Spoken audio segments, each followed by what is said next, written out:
I'll be shy, quiet. G'day, everyone. Good to see you all. Another Sunday with Harry, and today I've got a special guest, Pim.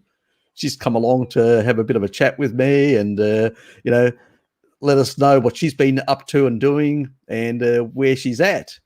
I'll just first of all cover a few of the intros. Yes, Richard's always here early. Yes. Remy Clark, yeah, he's here. Lukey, good to see you, Lukey. And I'm glad things are going well with work as well. So he's doing really well at the moment and he's enjoying work and stuff like that. So, yeah. Later, you know why I haven't sent you the link. Oh. He can wait. He can wait. And, oops. Thank you, StreamYard, for jumping. Bloody hell. Bart was going on about that the other day. Yeah, God, he was angry. Yeah, he throws a tantrum. Oh, no kidding. Did he throw a bib or did he throw Ted? I think it's Ted. The potty mouth tells me it's Ted. Yeah, that explains everything. Yes, we'll ignore that furry character. Yes. Anyway, we've got through a few of the intros. Richard Mousy. Yes, Mousy.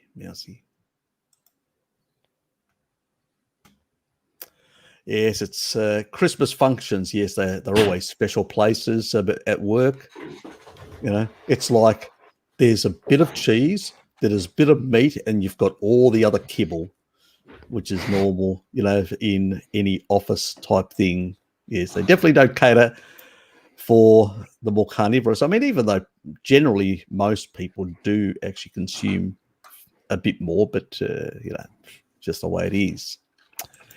Anyway, I'm just going to drop that and we can catch up with that later. In that regard, there's a lot of banter amongst this crowd as per normal. So there's nothing new there.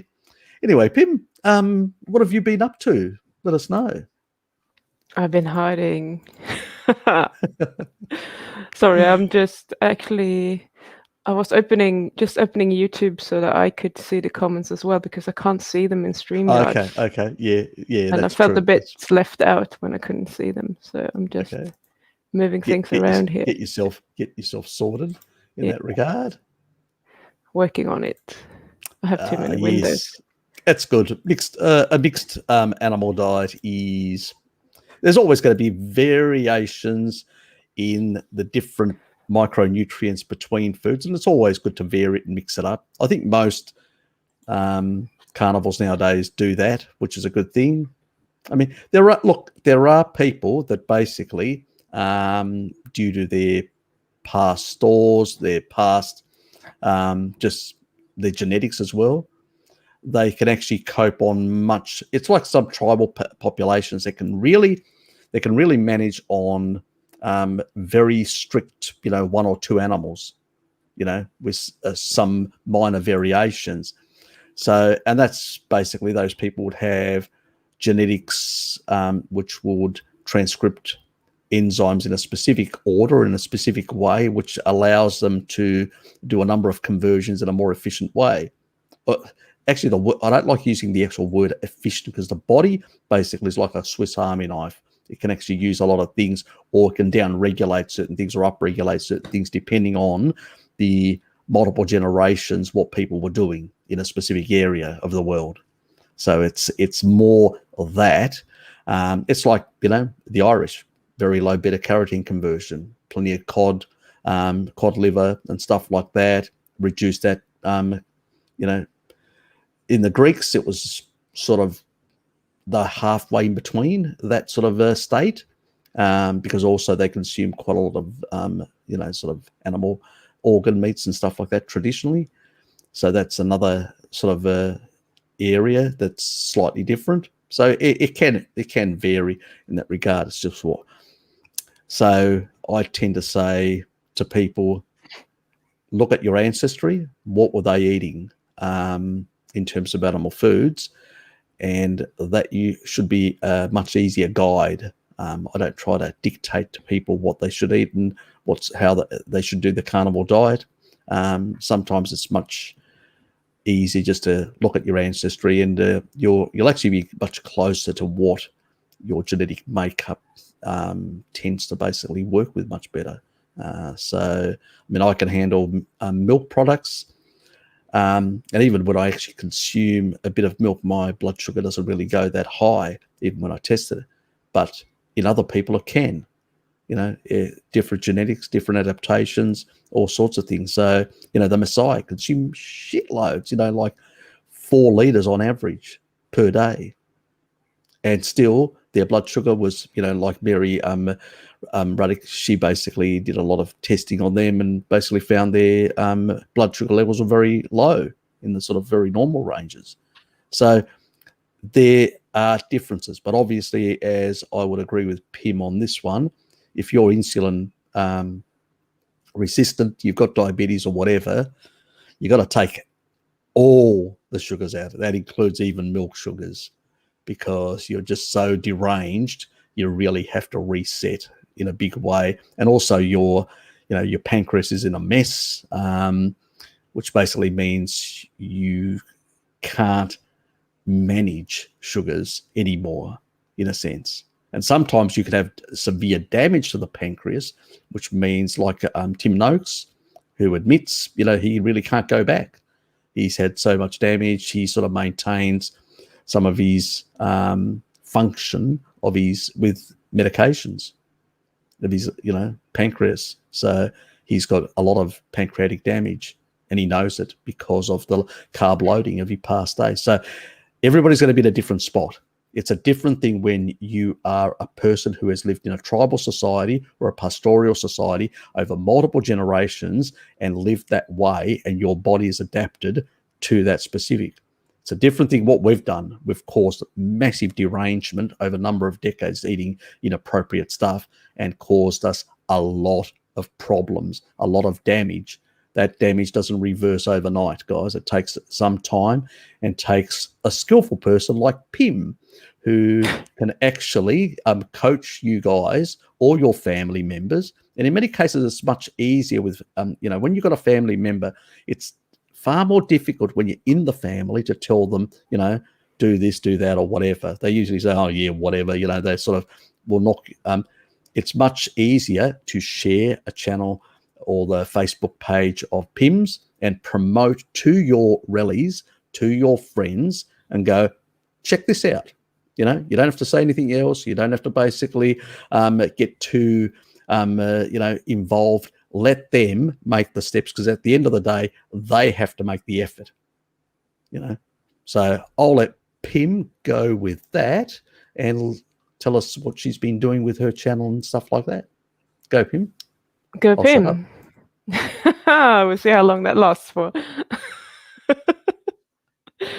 So yeah, I have been kind of missing in action a little bit as of late, especially on my main YouTube channel. As you might have noticed, I haven't had any interviews up since I interviewed you, I think you were my last one after Raymond. And I have reinvigorated my other YouTube channel, which is called Smart Diabetics Academy, and that's what I'm commenting as right now when I'm in the chat. So I've been working on this project for a few months now, because as many of you know, I've been coaching people on how to get off of carbohydrates or sugar, all of you food addicts out there, and trying to help you. But the problem is in pretty much the whole population, I would say. Everyone is more or less addicted to some sort of carby foods. So I wanted to kind of niche down a little bit and help a part of the population that I think that I can help pretty much everyone in. And that's diabetics, because that is a metabolic disease. That's what it is. And so I saw that in the chat, someone was asking what we thought about Mary Ruddick's interview. And I think she has a really, really good point there. It's like, if you want to heal, you need to remove all the shit. Basically, all the carbohydrates, all the processed oils, all the processed foods. Get rid of that and give your body a chance to heal, and then kind of reset. And from there on, if you can get to a stage, like Harry just said, that Tim Noakes said he can't, if you can get to a stage where you can heal, which I think most people can, then feel free to incorporate some of those foods again. I mean, Harry can drink milk and he's fine with doing that. Some people can't do that. And that's where it kind of goes a little bit wrong, if I may just do a little detour here. When we're talking about the carnivore diet, is that we're so focused on just doing carnivore that we can't see outside the box. And I'm eating berries and I'm fine. I'm not dying from my berries. I don't have any huge blood sugar spikes. I don't have any problems doing that. And I want to do it. So there's no problem for me doing that. But for Bart, for example, he doesn't do well with any sort of plant matters, really. So he shouldn't be doing that. And I think we need to have a look at, where you are, what you're doing, what works for you, and then adapt to that. So that's where I'm kind of focusing on diabetics, because it's so easy to pin down what is working. Most diabetics, I'm saying most, but I don't really know, can eat some vegetables. They can eat it in terms of healing the diabetes, but even diabetics can have other problems as well, obviously. And in that case, then maybe we have to remove the vegetables. But in terms of just looking at the diabetes, most diabetics can eat vegetables, very low carb vegetables, so the leafy varieties, etc. Not the tubers maybe, or blah, blah, blah. So I'm having a few rules, literally no more than 30 grams of carbs per day, no more than 10 grams per meal, because that way we can kind of limit the blood sugar spiking that is happening when you are eating anything. Just one question on with diabetics. Yep. I know that generally somebody who has a more fibrous sort of like green vegetables and stuff like that, or things like zucchini or whatever, which don't really have much sugar, but they do have a tendency to basically increase acetone, and that can be converted back into glucose. Do diabetics actually, because I haven't really looked at in depth, do they actually have a tendency to do that or not? I have no clue. I'm going to be honest. I have no clue. Yep. Okay. None whatsoever. Okay. Because I've heard that there is I can't remember the pathway now, but the conversion can happen, but I don't know under exactly what circumstances. G'day, Jared. Yeah.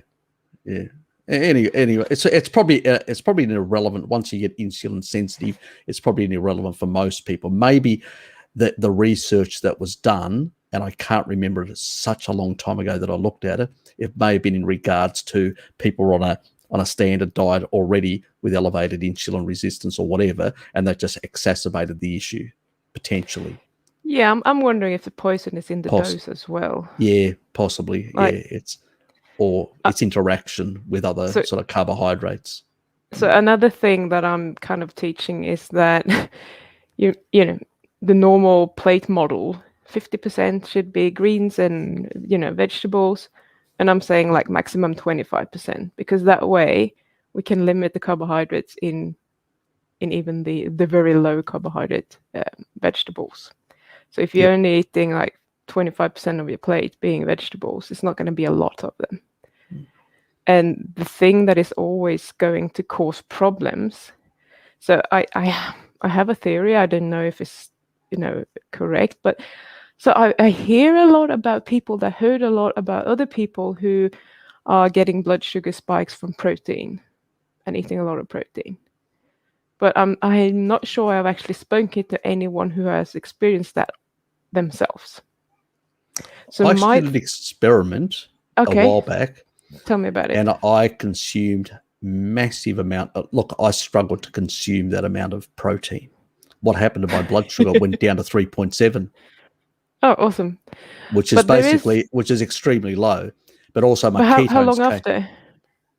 that was basically a couple of hours after. Yeah, 'Cause I think 2 hours or whatever. yeah. And it was, at that. Now, I didn't check right after like 30 minutes or stuff like that. Mhm. Maybe there was a spike then, insulin over, and pushed it down to those levels potentially, within I'm 2 hours. wondering But 'cause I think Sean Baker has said that because he's eating a lot of meat, so that the time frame for where you have to measure after eating meat is much longer than if you're eating carbs. So you might want to check that after 4 hours after having a pig out on a lot of meat and see what is happening that far down the line because yeah, everything well, is delayed. I did it after 2 hours and mine Yeah. was 3.7 and my ketones had come back to about Okay. 1.2 or 3. I can't remember now. Yeah. Because at the time I was doing like keto and my ketones were up to 3 millimoles and my blood sugars were quite low in the 4, or below or around that sort of area. And then I just decided this was basically when I was sort of in the early stages when I was transitioning to a sort of a more carnivorous diet and cutting out more and more vegetables. And then I decided just on that day, just out of curiosity, because I heard about the carnivore diet at that stage. And I said, I'm going to give it a go and I'm going to absolutely see whether it pushes me out of ketosis. And I just went absolutely picked. Normally I would never eat like that amount. And it was a struggle to consume that amount for my body frame and all that, because I'm, a bit of a short ass. I'm not a big person, so I don't have a large capacity like Sean does. I mean, he's a big man, well over 6 foot, massive, and the size of his muscles and everything, just the tissue that he can support. And it was a struggle to get that amount. But the thing that shocked me is what happened after 2 hours to my blood sugars. And I expected my ketones to come back a bit, but I didn't expect my blood sugars to go to that level. And I'm going, interesting. Why the hell does that happen? I'm wondering if it only happens when you're insulin resistant, and that's when it could potentially happen. Potentially, yeah. Because when you eat a lot of protein, you get the glucagon release as well. So I've been saying that to people, that 1.3 insulin to glucagon ratio, which is, it tempers down insulin, it tempers down the over-exaggeration. So I can't see, gluconeogenesis is demand-driven. So I can't, if you're in a ketotic state, you should be getting enough from free fatty acid energy in that regard, and ketone bodies, but primarily free fatty acid. But so it sort of confirmed to me that, and even the studies that I've looked since, and I've realized that, muscle protein synthesis, it's insulin actually plateaus out at a certain point when you have protein. It's sort of, it doesn't really make any difference to a muscle protein synthesis after that. It's the leucine content. It's the actual, part of the brain chain amino acids. It's the leucine content that actually makes that difference. It actually also slightly elevates insulin but that it's sort of the leucine that actually is driving it all. So for me, I've never really subscribed to that. And when I look at like the rat study that I did, 70% protein in its diet, it leaned out like mad, and it basically was completely, blood sugars were low, insulin was in the normal range. And this is an animal that is not even genetically designed to consume that amount of meat. Yeah. I think it's the carbs. I think the carbs is that has that massive anabolic effect. It's the reason why the standard diet can get up to an insulin to glucagon ratio of 70. It really is that Randall cycle, that interaction between carbs, fat, and the protein factor. So you've got all these anabolic elements that are pushing, insulin, IGF. I've tried to explain to people that if you go back to early life, insulin and IGF-1 were one. There was no difference. They were basically one. It's just a division, an enzymatic division of labor that's actually happened in more complex organisms, but they work in lockstep. they move together, and they tend to basically exaggerate mTOR in one way or another. So I think these big, massive things, if you take a look at all the studies that I've looked at, most of them are basically observational in nature. They're not very well controlled, but even the animal ones that are there is basically, there's always, if you look at the quantity, there's all these multi-dextrose, massive amounts of it as the sugar component because it's cheap, and then massive amounts of seed oils, and then they put the protein in there and they go, oh, it's the protein's fault. And I go, what about it? What cognitive I dissonance? think the protein can be a problem when you have sugar with it. Exactly. But I'm not convinced that it's actually a problem when you're very, very low carb.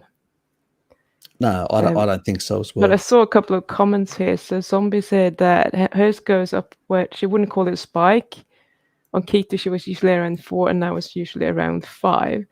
And that, I mean, I don't think that is dangerous to get up to 5, and I don't think it's a problem if that's happening. And I suspect Zombie's actually also including a few carbohydrates in there as well. I can tell you, when I meet with milk, my sugars go up into the 5 range. When I eat, and actually that got confirmed recently by Mary, that the Maasai actually drink dairy products, only dairy products on a couple of days, and then meat, and only meat on a different day. And it makes sense that basically they're not combining a lot of high leucine with a lot of sugar at the same time. Isn't it fascinating how they have no science, they have no nothing, and they figure that out? Exactly. How? Tell me. What made them decide? Like, are we going to do it this way? Why not have it at the same day? Was it just, we'll save the milk and the blood for tomorrow because we don't have any meat tomorrow? Was it that simple? Yeah. But it's fascinating. That's where traditional culture and traditions come into. It's like basically the Greeks and a lot of the Europeans that actually fermented their a lot of their grains and stuff like that over many days, or soaked things over many days, because they knew there were anti-nutrients. They knew that it caused problems. The Italians, for decades, never consumed. They used to sell it as merchants, but they never consumed basically tomatoes that came in from the Americas. But then they figured that if you removed the skin and got rid of the seeds where all the lectins are, you had less of a problem. And that's what they do traditionally. And even the Greeks do it traditionally, seedless, skinless. That's how I grew up, in the same way. In my household, my parents did that. I mean, you go to the tourist areas now, they don't really care. They just throw in anything because that's tourism, because that's what people are used to. It's all about money and efficiency and stuff like that.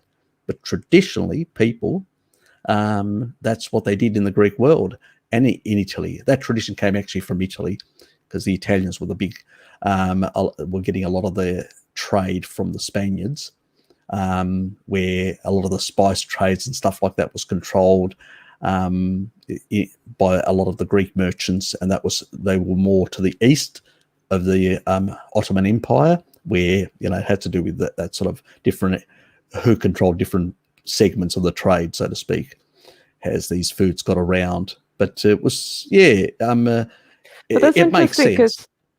Because 25 years ago, that's roughly when I was doing my education to become a chef, and they were teaching us to remove seeds and the skin, but they never told us why.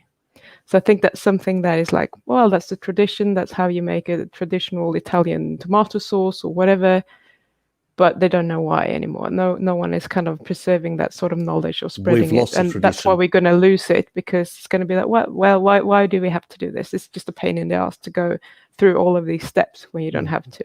I mean, Mary recently, she actually was talking about, I just remembered it now, she was actually talking about, there's a factory in raw milk that basically, and this is in one of her chats that she had, I actually noticed, and she says, there's a factory in raw milk that basically can bind lectins.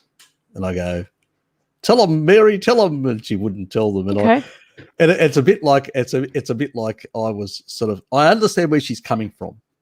It's a bit like I was, reluctant to basically tell people how to basically reduce a hangover with choline and a lot of B vitamins and stuff like that, because I know people just abuse that knowledge generally, and it's not a good thing to do. And it's a sort of thing I'm sort of cut when you have the knowledge and you sort of, are people going to abuse that? It's lactoferrin. It's actually lactoferrin. It gets lost in the when it's pasteurized. So technically speaking, you could mitigate it with lactoferrin supplementation. I know I don't think it's a good thing, because I think, yes, it binds some, but it doesn't bind all. Yeah. It does reduce the load, which means that the body, it's not optimal. The body can cope. Where I would use it as a hack is probably with a family member that just is still transitioning, finding it very hard to give up these sort of things, has got a lot of basically leaky gut issues and a lot of issues with the stomach.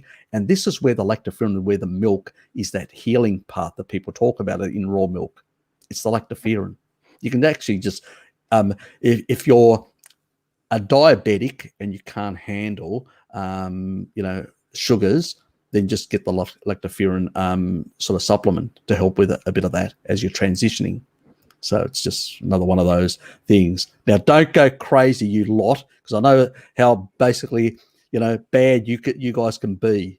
You need to be spanked. That's all I can say. You know what? When we spoke right before we came online, Harry said something really naughty, and he went all red like a tomato. We will not repeat that. And I was a bit sad that we didn't record, but he was quite happy about that, because he doesn't trust you guys. Exactly. Can you imagine now he's kind of red again. Can you imagine this rubble? Because I just thought about it. That's why. Can you imagine this rubble? Oh, that's funny. You go red very easily. I know Mira's going to make a comment. I'm more concerned about somebody else, not this crowd. Oh, really? I wouldn't be. Funny. Right. So where were we? Yes. What do you want to know? Well, where we were was you were talking about what you're doing and that sort of stuff. What I was I sort of can I say something? To know a bit about your program and stuff like that. Before that, okay. I don't think I have put it out yet. I need to check, because I've made so many videos. I don't know which ones has gone out yet or not. I don't think it hasn't gone out yet, but I have a video coming up soon about the different stages that you're going through when you are literally developing diabetes. So Harry was mentioning that you can't just do something and then expect it to go away straight away. So what you see is that before you actually diagnose with diabetes, you are going to be more and more insulin resistant. And this isn't anything that you can detect with a blood test. You won't see it in your blood sugar. And at early stages, you won't even see it if you're testing your fasting insulin levels, because the fasting insulin level can still be okay, even though you are slightly insulin resistant. It's just that you are getting too much insulin every time you eat to compensate for that, and you won't notice that. So there are several stages that you go through before you actually diagnose as a diabetic. And to reverse diabetes, you have to go through them backwards. So even when you think that if you go to the doctor, your A1C is fine, your blood sugar is fine, your fasting insulin levels are fine, you might still have a huge problem there. So if you then go back to start eating lots of carbs again, you're going to get sick really quickly, because you haven't reversed it completely. So that's something that you need to kind of take in mind as well, is that it's not, you can get your numbers under control and you can stop the damage from going any further, etc., and obviously improving your health. But to actually reverse your diabetes, you're going to have to stick with it for quite some time before you're out of the woods, if you ever will be. And I don't think anyone who has had a diabetes ever will be truly, if they go back to the diet they've had before. Because the reason that you have diabetes is because your threshold for that sort of abuse that you can take is much lower than many other people. So yeah, I just wanted to say that to kind of make the point that lab values are not telling the full story about what's going on, and you need to keep that in mind. That's true. Now I've actually pinned your channel Yay. in that regard, so it's there. This is it, Smart Diabetics Academy. Yay. And so, guys, you need to sub. You've got the link up there, pin. So go away and sub before I spank you all. Yes. And also put it on your social media. I've actually put on my Facebook the whole channel. So take that link, stick it on your that. I've actually done my Twitter thing as well. So go around actually posting it around the place. Your friends, email it to your friends, because, your friends basically, they're not going to basically sit there and get lectured by anyone, but they may actually take a look and go, this is interesting, and go and take a look. So you got overweight friends, diabetic or whatever, family members and all that, email it to them. Tell them, check this out, and that's all you need to do, get the message around. Pim knows her stuff compared to many other, the official, the official stuff is just useless. It basically is just, let's load you up on carbs and then let's give you a whole lot of medication to control the, contraindicated type foods that we've already given you to spike your blood sugars.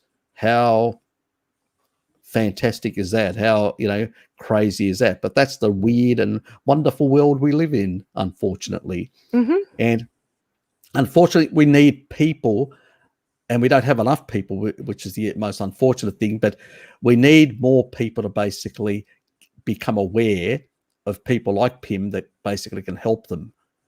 Because the moment this information starts getting out there, it will help a lot. And also, I know Shell, she's very supportive. I do thank her because she actually, the video that I did on cancer, she's actually been promoting it through a group of people that are in that sort of boat at the moment, which is really nice. Look, a lot of you guys know people that have diabetics or are quite obese or have health issues and all that. I've sent it to my brother-in-law. Now, he's Greek, he speaks Greek and all that, but maybe, my sister can translate some of this sort of stuff for him and help him slightly out as well. So my brother-in-law, my younger sister, so, the one that actually had the asthma, used to be vegetarian, that one. And so it's a lot of people basically have just, if he had followed his father's diet on more traditional Greek stuff, no, but he's addicted to carbs as well, heavily addicted. Unfortunately, he's sort of trying to eat more meat. It's sort of like a struggle to try and get him to shift, but it's happening extremely slowly, but at least some of this sort of stuff, Susie can sort of explain it to him and all that. And there's a few insights there. It's really good, some really good pearls of wisdom about apple cider vinegar, some of the pathways, how that works, some of the stuff. I actually learned a few things out of that video as well, Pim. So, it's, because it's never, apple cider vinegar has never really interested me, but, I've sort of knew that it had some sort of effect, but I didn't really, it wasn't, I sort of thought, cut out the carbs is the main thing, obviously. And I think that's your message as well. But, it's an added hack that people can add, and when people are struggling to control their blood sugars, anything and everything helps, is the way I sort of view things. I think you would agree with that ultimately that's where it comes down to, that if you can eliminate the sort of stuff that is toxic in the diet is the key thing. So yeah, I mean, sometimes there's a delay on things. Things just take time before they react. And if apple cider vinegar can help you meanwhile, why not use it?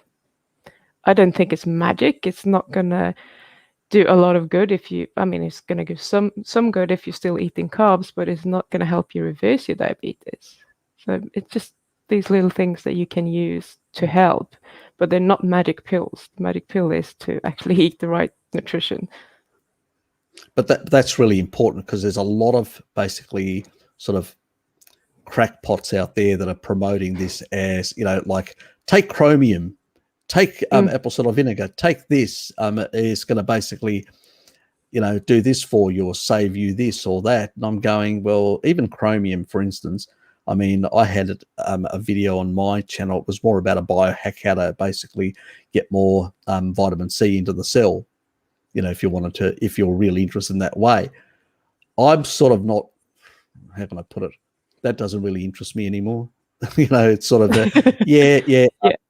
And it's the same. I sort of saw it. It's a bit reductionist. I don't basically promote that stuff anymore. I mean, it's there. I mean, if somebody wants to use a bit of chromium as a way, especially if they're transitioning, especially if one of their relatives are still on some carbs and they want to try and get a bit better sensitivity of the GLUT4 receptor.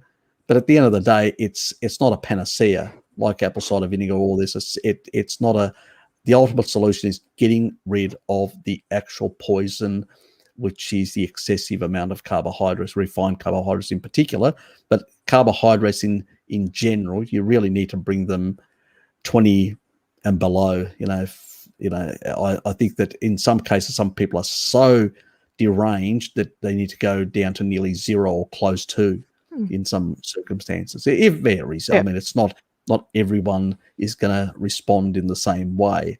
It's hard with. I usually just tell people to, use those sort of devices where they can prick their finger and find out where the blood sugar is and stuff like that. But at the same time, I don't know. What's your idea about a sort of a glucose monitor? Would that be a better investment for somebody with diabetes? Do you mean a continuous one? Yeah, continuous glucose monitor. I would. If you can afford it, I definitely would do that, hands down, absolutely. I'm not sure if they are super accurate either, but in the end of the day, let's say they're a normal blood glucose meter, they tolerate 20% discrepancy. So that's quite a lot, especially, if you're high, that's going to be like a huge error. If you're close to the normal, the error is obviously going to be less, so it's not too bad. So if you say you want to be on a 90 and your meter always shows 95, you might always be on 90. You might actually be where you want to be. You don't know because you have no idea whether it's actually accurate or not. What I've heard from some people is that the CGMs sometimes actually show a little bit low, and they don't figure that out until they get their A1C back, and they think that that's much higher than it should be. So you might have the same problem there, but I would like to encourage people to not necessarily look so much at the absolute numbers that they are getting, more look at the stability of those numbers, because what's most damaging is those huge spikes after you're eating. If you can keep your blood sugar stable, even if it's slightly higher than you would like it to be, you're probably doing pretty well, I would say. Yeah, I'd have to agree with that, because it will temper down insulin. Yeah. And ultimately, insulin's what's driving the disease. Yeah, and you don't know what your insulin is. I mean, unless you go and measure it all the time. And the same thing with insulin. When they're measuring insulin is released in bursts, like pulses throughout. So you would have to do like 5-minute intervals or something. You take at least 5 tests and get the average to even have an idea what it is. But it's a bit like what the craft measure is as well. If it comes back in the normal range, you can probably figure that even if there is an error there, you're probably quite normal. But if you're on kind of like the fence, you might still be in a pretty okay normal range, or you might be totally out of it. You don't really know. So that's where true. It's kind of like, but either way, if you're on the fence, I would say be safe rather than sorry, and try to get your insulin down by eating less carbs. I think that is sort of the wise thing for most people. I find the biggest issue with a lot of people is that they think that continually monitoring. Even the A1C, if you're on a low carbohydrate diet, and generally I can't see the value of it. One, there are many because problems. the turnover of red blood cells, is different, and that can actually, give a false reading. So there's a lot of confounding sort of relationships there as well. So I usually say to people, if you're maintaining, a good blood sugar now and then, and and swinging in and out of a low grade ketotic state, you're probably doing pretty well. You probably have nothing to worry about. And that's the thing. Even if you're not measuring your ketones, if let's say you can go 16 hours every day, for example, and do 16-hour intermittent fast, and you're not starving to death, you're probably okay with the fat burning. Like your insulin is probably low at that stage. So sure, it's interesting. I find it interesting to test things and, researching about it. But in the end of the day, most people just want results. And it's like, if you can go 16 hours without eating and without being miserable, you're probably okay. If there is a problem, then we can start looking at things in more detail. So that's pretty much what I'm doing in my new course. It's like I'm teaching very, very basic things, like keep it under 30 grams per day, no more than 10 grams of carbs per meal. And the 25% of the plate can be vegetables if you want to. It's not necessary, but those kind of principles. Most people will do well on that.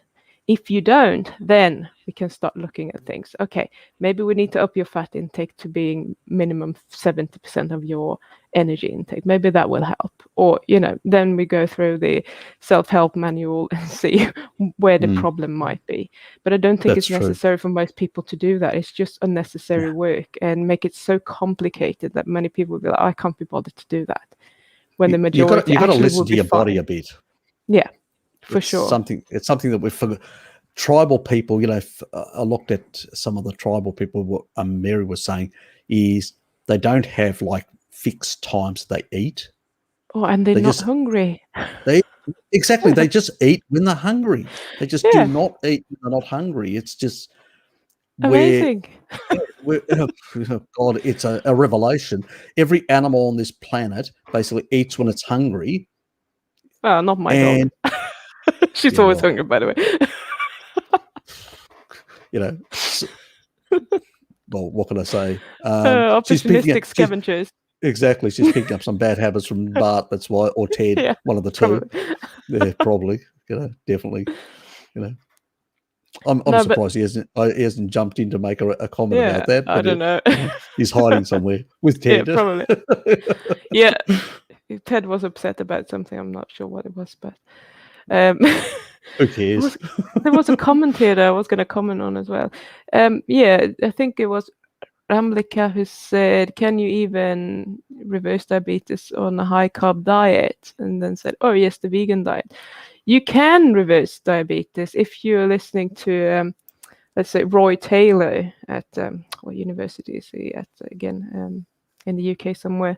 So he's done a lot of research, but that is a low calorie diet. So you are kind of, in energy percentage, you can still have a high carbohydrate diet, but the absolute amount of carbohydrates that you're eating is very low, and the absolute amount of fat that you're eating is also very low. So you won't get a lot of the Randall cycle going on, and you will have a capacity to burn those carbohydrates that you're eating. So with time, you will be able to kind of get rid of them. This is not a healthy way of doing it. You're going to mess up your metabolism. But yes, it is possible to do it that way, but you're going to be miserable and you're not going to feel well, and you're probably going to get other problems down the line. But so yes, I mean, possible? even Kempner, he basically noticed, Walter, remember we did that chat together about Walter Kempner, the early stages and all that. Even he basically admitted, that you couldn't sustain that for, he used to do it for a specific kidney disease, and he removed, and that's before he really understood the ketogenic, had any idea of the ketogenic diet or the Randall cycle, whatever. He just, and at the same time, he upped their sugar to very high levels. Yep. So, because otherwise you end up with rapid starvation and start start losing a lot of muscle tissue. That's the danger of that sort of diet, especially when that's what happens in these. We speak about the trolls.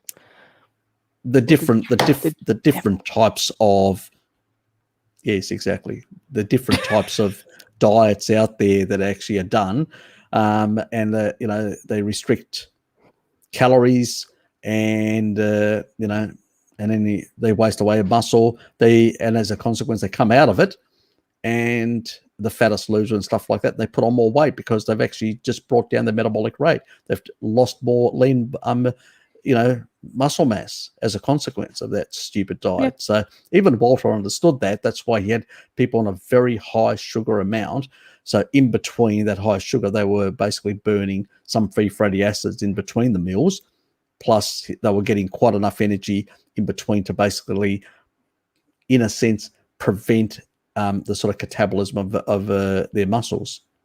So that was a thing. And obviously because it was the way it was from memory, 2% fat, 4% protein, and the rest of it was 94% was basically carbohydrates, and it was just basically even refined sugar. And he knew it was a bad diet because it was so deficient.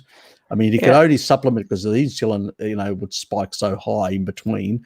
You could only supplement basically with iron, because any of the other electrolytes, and you'd actually cause yourself a lot of water retention. And he knew that, so he removed all that sort of stuff. So it was, it's interesting, this sort of stuff, but it's not sustainable. Yeah, and I mean, if you wanted to use something like that to treat kidney disease, but he beats people. He locked them up. He beat them. He actually. Yeah, but would it actually help them long term? Look, for a year, they they did lose a lot of weight, and they did heal their kidney disease. And then he would reintroduce meats and other foods and all that, and change the sort of macros in that. But the reality is that he had success because he got rid of, these people weren't engaging the Randall cycle. Simple as that. That was the whole thing. Yep. And as long as they didn't engage the Randall cycle, but he knew it was deficient. It's the same thing that happens with fruitarians and all that. They waste away. Yeah. If they were able to, if those fruitarians actually added a whole lot of raw sugar in there, they probably wouldn't waste away as to the level that they do. But at some point, you will waste away because you won't have enough tissue, and also the other thing that happens is the body starts catabolizing itself for protein, because it needs the protein to build enzymes to process all this stuff, because it starts running out at some point. Yes, you can get a lot of this other tissue that's being broken down, but at some point you're going to basically, then you've got nothing left. You're going to go after the stuff that you really need, and that's when you see those fruitarians really falling apart, unless they cheat. Some of them do. Some of them are so obstinate, crazy. They look like emaciated people. Yeah. And you go, how crazy are you? I mean, even Freely doesn't do that. She basically cheats. People just don't talk about it. You can't have fruitarians that basically don't cheat and waste away, and she doesn't waste away to the same level, because she's basically cheating. We know that. I mean, she's one of Harley's ex-girlfriends. I mean, he's a cheat all the way. He'll cheat. He'll use anabolic steroids. He'll do anything. He'll even wear a toupee. So these people are just basically charlatans, and and so you can't trust anything that comes out of their mouth. They're lying. Yeah, basically. And the reason they're doing that is because they don't want to lose face, probably, and they're not doing it for. Can you not hear me? No. Somebody actually said Harry's earbuds stay in, slip out. It's my microphone. It's actually saying that it's getting low on battery. I actually don't. I actually have one of those. It's a thing that you actually put in your ears and you rotate around, and actually takes all the wax out, so it doesn't actually build up inside. And also it doesn't go into the eardrum, which you don't want to be using the sort of cotton buds and stuff like that that people traditionally use a bit not as safe. So no, I don't have much earwax. I do sometimes get a bit of like in my ears. That's genetic as well. Sort of where I get wet wax compared to drier wax, and there is genetics actually for that. I think I've shown you guys before on one of my 23andMe. It's one of that, one of those little things, but I do clean them out, and that's why they can stay in there really firmly and nice against the skin, and they don't pop out. Just Phoenix Compilations was concerned about how do you do it. Now How did we get into this? I don't know. This is a sort of weird stuff that my subs ask me, So can PUFAs prevent you from losing weight? Dom's one of the sane ones in here. He's actually probably more sane than me, So, yeah, probably. Yeah. Oh well. Oh, Raymond. Oh, David Sinclair. Isn't he a nice? I saw David in interview. He's recommending a plant-based diet to reduce mTOR. What a crackpot! Absolute crackpot. He eats a carbohydrate diet, and the reason is he basically has to use metformin to basically, which creates deficiencies, a whole lot of deficiencies. He uses metformin to basically keep his blood sugars down. And he's been, because remember, he's been using for the last decade, and he was in in his 30s. Now he's sort of moved to his 40s, where he used a lot of these M&M, sort of a lot of these supplements to support. But he actually uses one that he uses on experiments because he had large doses, which is a much more higher, sort of more potent form than compared to the supplemental companies create out there, something that he doesn't really tell you. And so he gets a bit more advantage out of that. But at some point, because I did that thing recently on David Sinclair as well, video, and I actually showed that the pathway, it doesn't go through the salvage pathway that he thought it goes through the other one, which is the same one that niacin goes through. So I say, why buy these expensive supplements when you can just basically eat nice and rich foods, which are primarily animal-based foods, or take a bit of niacin supplementation. Now, you don't want to go too high because remember the suppressive effect on CD38. So, and CD38 is a protective mechanism to prevent, proliferative behavior by senescent cells. So you got to be very careful with that sort of stuff. So this guy's playing with fire in some regards. When it comes to the dosages that he takes and stuff like that, he's going to get caught out in the future, I suspect. But that's for another day. And on the cancer side, that is. And on the other side, with all this nonsense about mTOR, when you engage the Randall cycle and you're pushing up insulin and IGF-1 and stuff like that, mTOR is your least worry. On a steak-only diet, insulin and IGF-1 and mTOR don't go as high. It's on a mixed diet, the stuff that he's consuming. Going to a plant-based diet. Isn't that interesting? Yeah. Everything is when you're mixing shit. Exactly. Yeah, but what is his solution? Look, don't go to a ketogenic or pure animal-based diet. Go to the least nutrient-dense and deficient diet to basically resolve the Randall cycle. What a bunch of crackpots. Well, they missed the second step there, which is health. Yeah, exactly. Yeah. But when we're talking about metformin, because metformin is primarily, as I understand it anyway, preventing gluconeogenesis in the liver. So how is that helping him if he's eating shitloads of carbs anyway? I don't know. The sort of logic that people have, it does exactly. It actually interferes with also lipolysis and gluconeogenesis with both. Fair enough. Yeah. So it's and also creates a whole lot of deficiencies. I mean, thiamine is one, and the reason why I bring up thiamine, it does cause other deficiencies as well, B12 deficiencies and a whole lot of others. But the reason I bring up thiamine is because thiamine is so important for carbohydrate metabolism. You need double that compared to an animal-based metabolism. Yeah. So, I mean, you're creating deficiencies, and then you're eating the foods that are and you're using medication that's creating the deficiency to process the food. It's mind-boggling how these people get into this cognitive dissonant state, because the problem is that a lot of these academics they have a very narrow reductionist view of the world, and they focus on, I found something that actually can raise this pathway. It seems to have a benefit, but they're not thinking about all the other deleterious effects. Okay, fine. You can raise to more youthful levels NAD in a rat who's basically had, a very clean, upbringing. And obviously, but, in a deranged person who's got a lot of senescent cells and stuff like that, that could be a risky thing to do.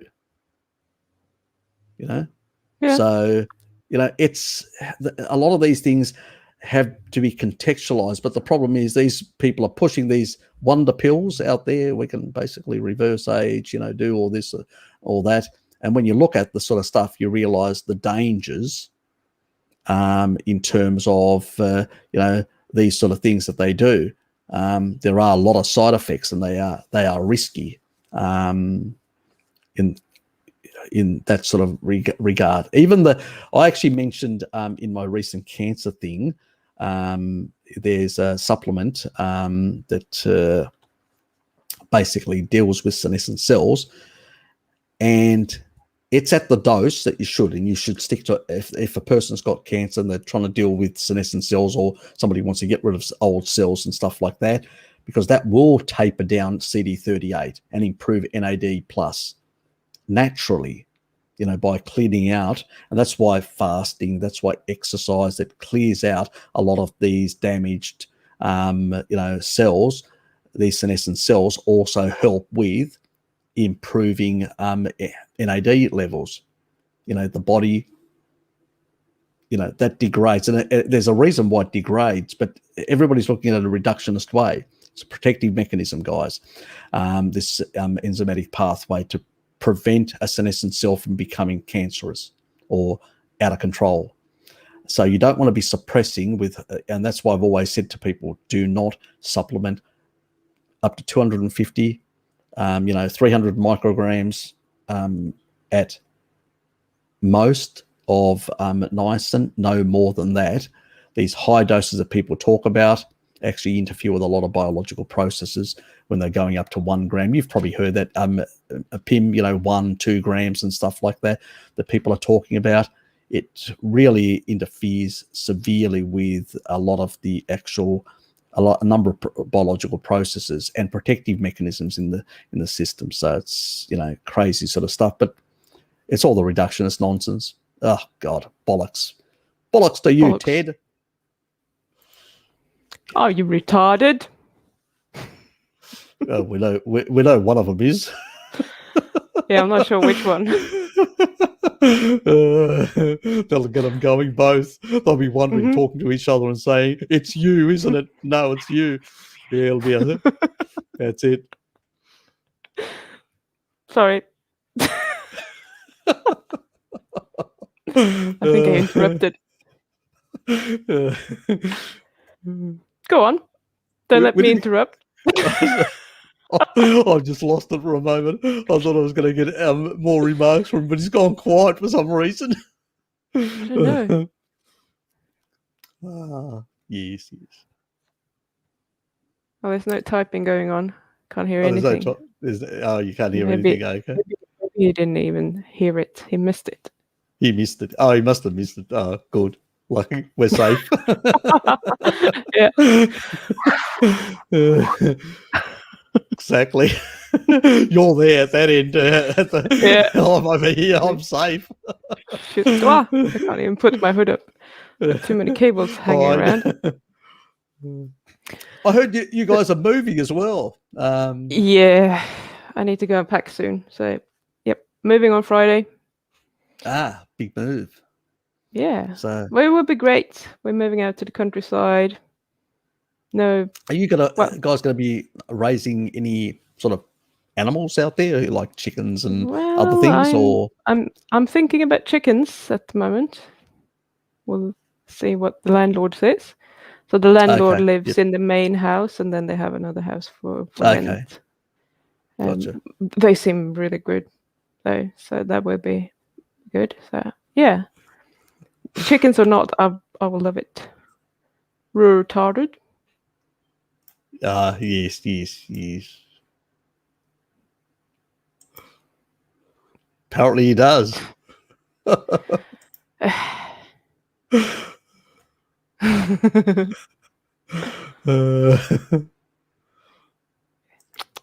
Well, I think you are because are they letting us into your country at all?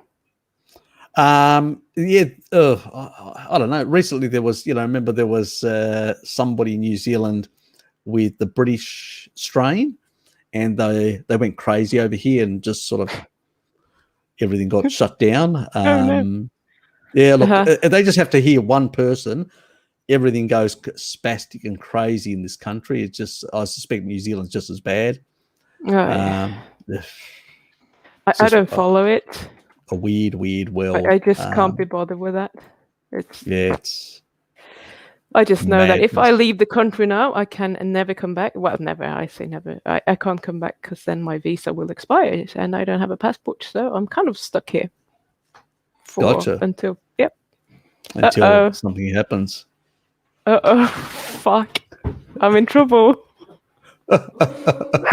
Oh, he's not coming over, is he? Oh, God.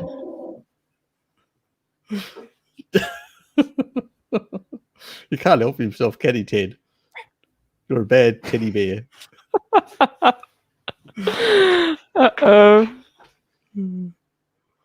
Luckily, I only have this mic. Otherwise, you would have heard him. Oh, good. We don't need to hear him. We hear him plenty. My dog didn't like Ted. What the fuck are you doing? Actually, that's a smart dog, Yeah, well, she doesn't like anything. Oh, okay. This is out of the ordinary. Dislikes everyone and everything. Fucking I hell. don't discriminate. I just hate you all. Nice one. Ted has made an appearance on your channel once again, uninvited. Yes, exactly. He can't help himself. He has to poke you. Anyway, let's just get back to where we were, where we go on then. Sort of sidetracked in that regard. Now, the actual you've got your program that you're actually utilizing. So, are there different tiers of the program as well? How have you structured it exactly? I haven't looked into it. No. So I have, to make it easier. So in the past, I've actually had a program that I'm using with my coaching clients because it makes it so much easier for me to coach people if they go through this program on their own, and then I can coach them because then they have the knowledge. So I've chosen to do the same thing with diabetes things. So my first course is just called the Smart Blood Sugar Solution, which is entirely focused on diet and a little bit about meal timing, etc. And I'm incorporating like the basics of fasting, that sort of, sleep, just the basics of stress management, all those things that can kind of affect your blood sugar that aren't actually food.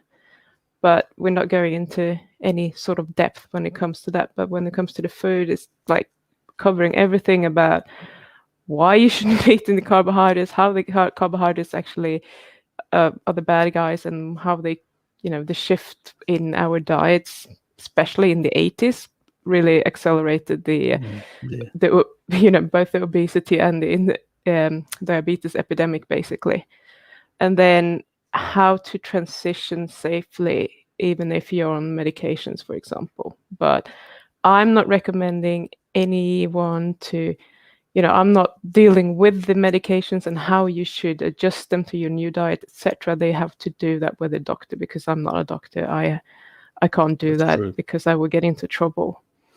But I'm still talking about, we have 2 stages. So the first stage is literally just a lower carbohydrate week, where we're cutting down to about 90 to 100 grams maximum, if you want to do that for a week. And then we go straight for the kill with the max 30 grams. And that's kind of like a transition week, just to kind of get people moving towards that and see what it's like. And during that week, that's the hardest week, because I'm giving away coaching with all my programs now. So I'm giving away 3 coaching sessions with all my programs, because I know that when people are left to do this on their own, it's really easy to not do it. And I don't want that to happen, because it's so easy to do it. So if I'm just there, and if you run into any trouble, then that's when you use one of those coaching sessions. You just come, hey, Pim, help me. I don't know how to do this, or whatever. Or if you just need support, or whatever it can be. But this week is kind of where you do the bulk of the work. So you have to have a look at what staple foods you want to have. I'm also quite lenient when it comes to your diet. So many people, they don't want to go on a low carb diet or whatever, because, I can't have my bread, or I can't have this, and I can't have that. So I'm having people pretty much fill out a list of the foods that they can't even imagine being without at this stage. And then we look at how much could you actually eat of these foods and still stay under 10 grams of carbs. Maybe we can actually incorporate them every now and then, just a tiny bit. And we're also looking at what substitutes there are. I'm not huge on substitutes myself. Thank you. Because I think substitution, as I've said many times, just feed the food addiction. But when you're starting out, I think it has a place. And I think a lot of the time when I'm making my videos and when I'm making comments about what I think is best, that's where I want people to end up. But most people can't just go from where they are to there. A lot of people have to go through that transition and have some substitutions along the way, and then slowly phase them out. I know that was true for me, so I wouldn't expect anyone to. I mean, some people, they're just like, okay, I'm just going to do it, no problem. But most people can't. So we're having a look at that as well. Give them some meal ideas, but I'm not huge on recipes, because I think that's a bit bullshit. Because a lot of time people are like, oh, you will get this recipe book, and you're just looking at them and you're like, I'm never going to make any of this shit. Hello, Figo. It's just like 300 different ingredients, and it's this super starch that you have to order from there, and the strange things that you need to get from the health shop there, and it's just really complicated. So we're just dialing it back instead, and we're looking at, literally, I have a Smart Diabetics food pyramid. So it's like fats at the bottom, and then you have meats, then you have the low carb vegetables, and at the top they're in this tiny top with some nuts and some berries and lime and lemons, literally.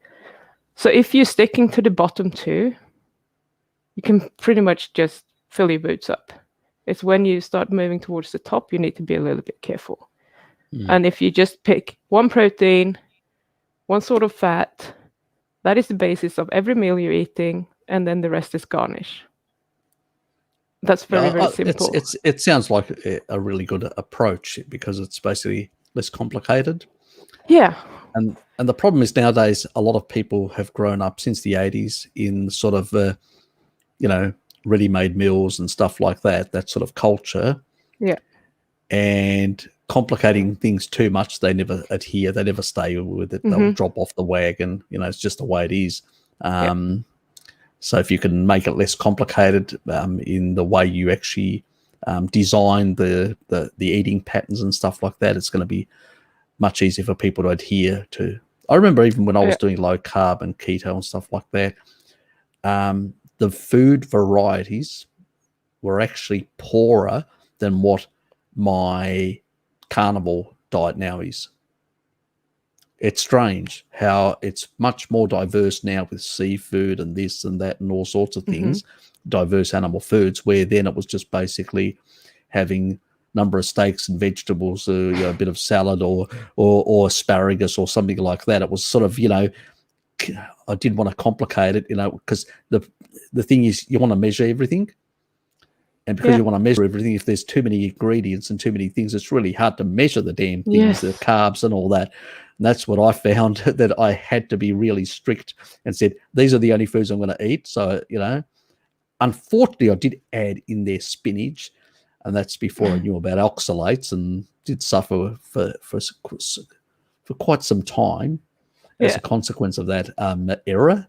But when it comes to things like asparagus or zucchini and all that, the low oxalate type foods and stuff, and the less egregious and less problematic. So and simple to incorporate into the, as that additional thing, because people, it's very hard to go to a meat only diet or to a stuff like that. For most people. I also find that vegetables are a really good vehicle for adding more fat. That's true as well. That makes it so much easier for me to eat more fat if I want to be on a high-fat ketogenic diet. And I don't have to have a lot of vegetables, because they can bathe in butter. That's fine. But I just need something there personally. But that's me. Yeah, there's a lot of truth in that. I remember Sally Fallon, who was actually talking at one of the Western A. Price Foundation type things, talking about the old traditional cookbooks that were in the 19th century and earlier in the US and other parts of the world, that a lot of the vegetables were a vehicle basically for cream and other types of animal fats. It was the sort of vehicle where people would put, they would create cooked vegetables and they put butter on. So it was sort of the main vehicle at the time, and it makes sense. I think it was the, oh God, my memory, the Baptist women of, God, my memory is usually a bit better, but anyway, I'm trying to remember which part of the US the Baptist. Anyway, they actually had created their own cookbook of their own recipes that the women of that church made. It could have been, I think it's somewhere in the Midwest, but I just cannot remember the damn city. It's just not coming to me. Doesn't matter. Yeah. Anyway, and basically, these ladies put all these, and when you went through all the recipes and stuff like that, everything was seasonal. You could see what was available. They consumed 3 times the seafood. They consumed pork was very important in the diet, and certain others. Salad was a very rare thing. It was actually a rare thing to see salad, because basically, you just didn't grow the stuff. It was very hard to transport and very hard to preserve, because there was no refrigeration. Yeah. So basically, you either grew it yourself or you didn't have it, and it was seasonal, like a spring. Like spring onions and stuff like that. It was just a spring thing. The rest of the year, they just didn't exist.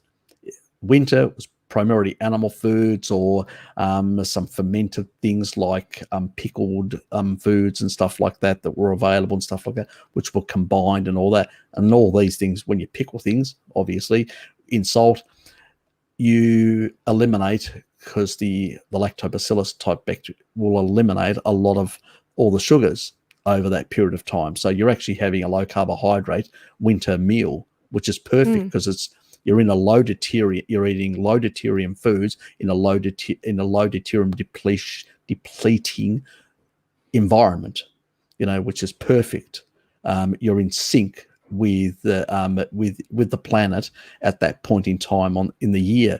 It's just how these people, it's just because, in some regards, the conveniences of civilization, refrigeration, all this, really made it possible, and some of the modern technology really made it possible to basically destroy our health. How funny. Yep. I think you're gonna be pleased, but I have made a lot of kimchi that I'm having now, and I've inoculated with my Lactobacillus sakei as well, that I'm also putting in my nose. Okay, interesting. Yeah, That's very that might be a discussion for a different live stream there, different. because I don't have Definitely. I don't have any results to shout about yet, and I have a bit of a war going on up there. But I think we're moving. But I'll let you know in 6 months' time or something. Oh, look, it's really interesting how certain strains of bacteria have really declined in most gut microbiomes of people. What we call modern people, and that's pretty much he's doing something.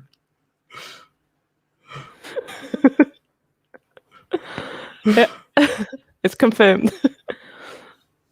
Oh, it's horrible. Oh, No, actually, oh, that's there. funny.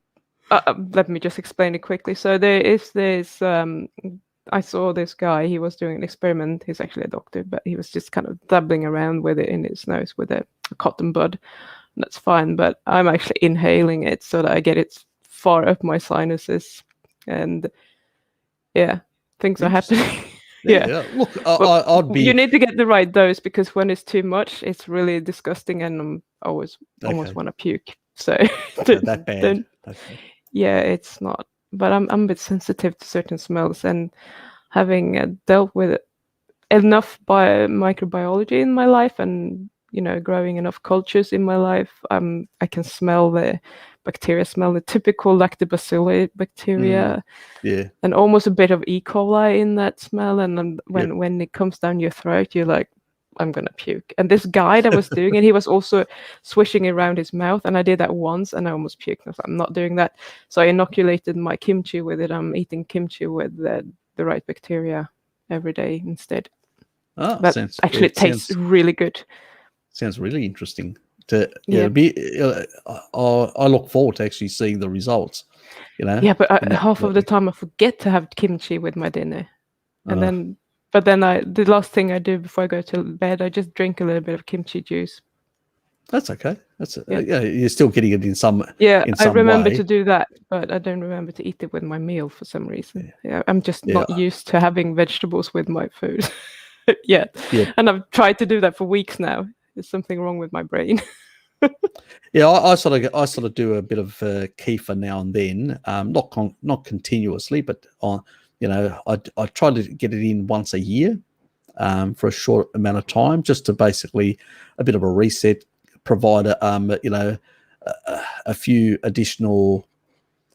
I do it primarily in winter. The reason why is because I think because this is my thinking on it. Most people, the majority traditionally, would consume a lot of the pickled stuff through the winter months. Your vitamin D, both vitamin D2 and D3, is required by beneficial bacteria. They actually require it. And if there's not enough vitamin D, they decline in numbers.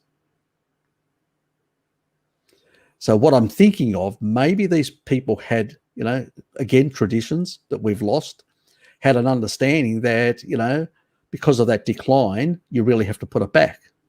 Yeah. And so, maybe in winter, getting things like that in is like kefir or pickled stuff or whatever is a really important thing to add in there, to sort of provide an avenue to sort of reboost the numbers of beneficial bacteria in there.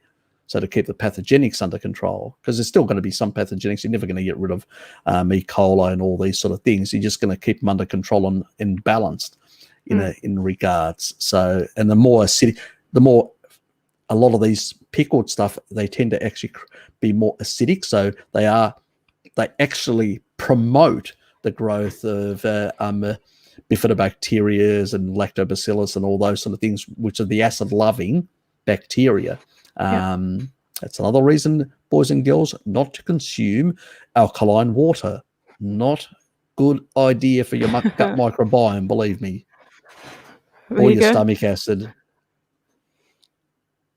That's So very interesting. But when you say that, it might have been needed because they were dying out. The problem now is that they die out year round, and we're getting such. exactly. I mean, I've had my sinus problems since,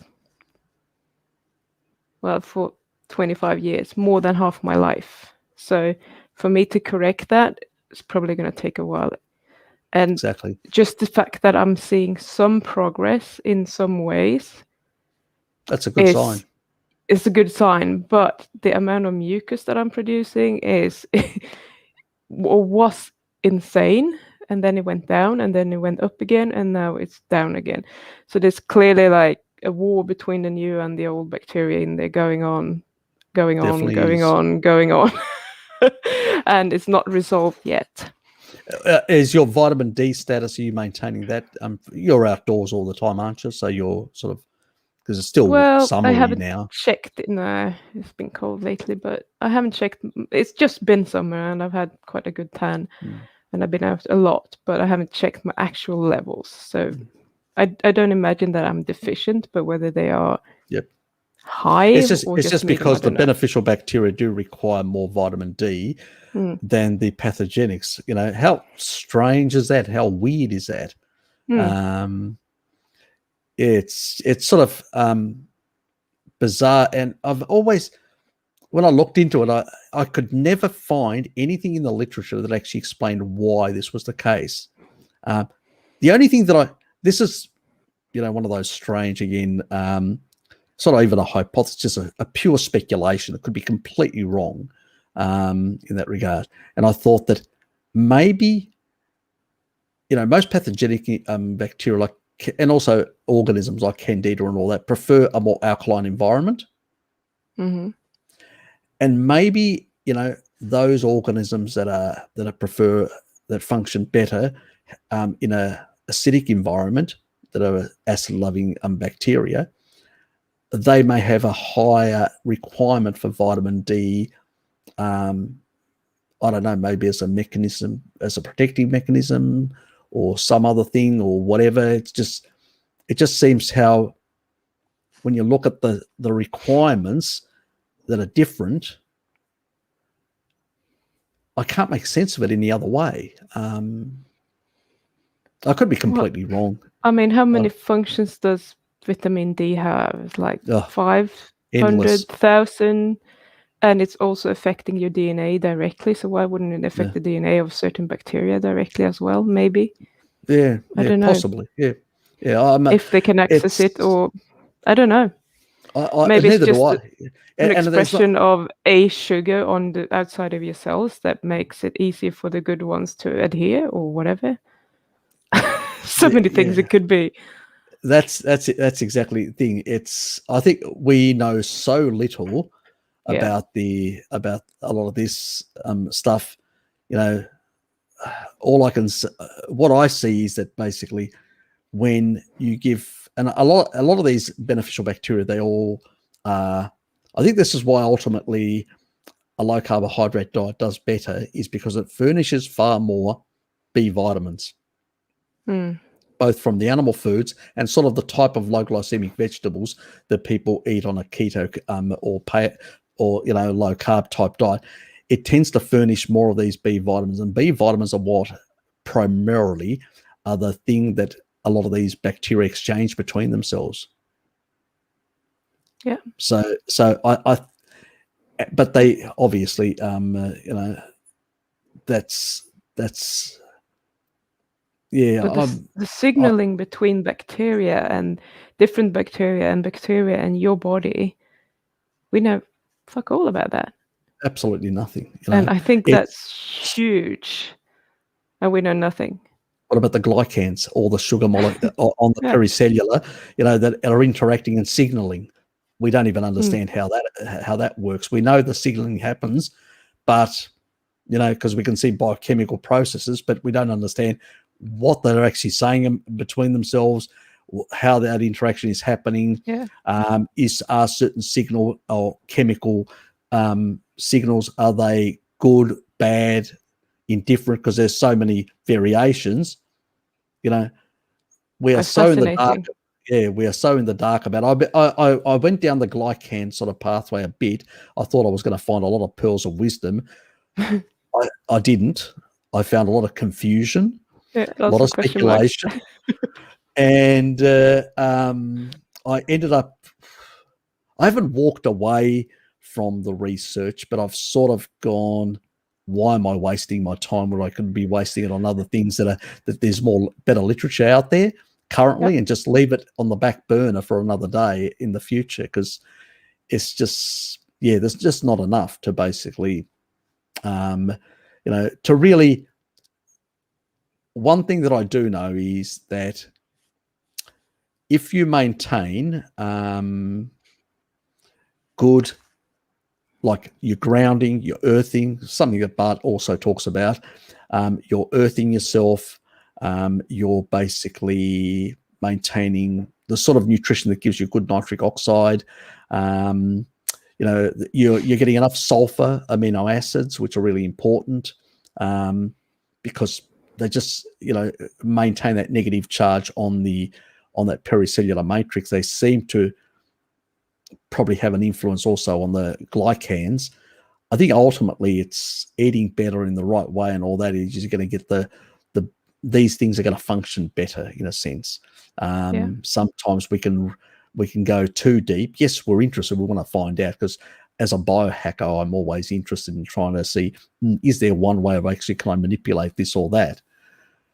Sometimes I realize to myself, maybe I shouldn't be as much of a biohacker.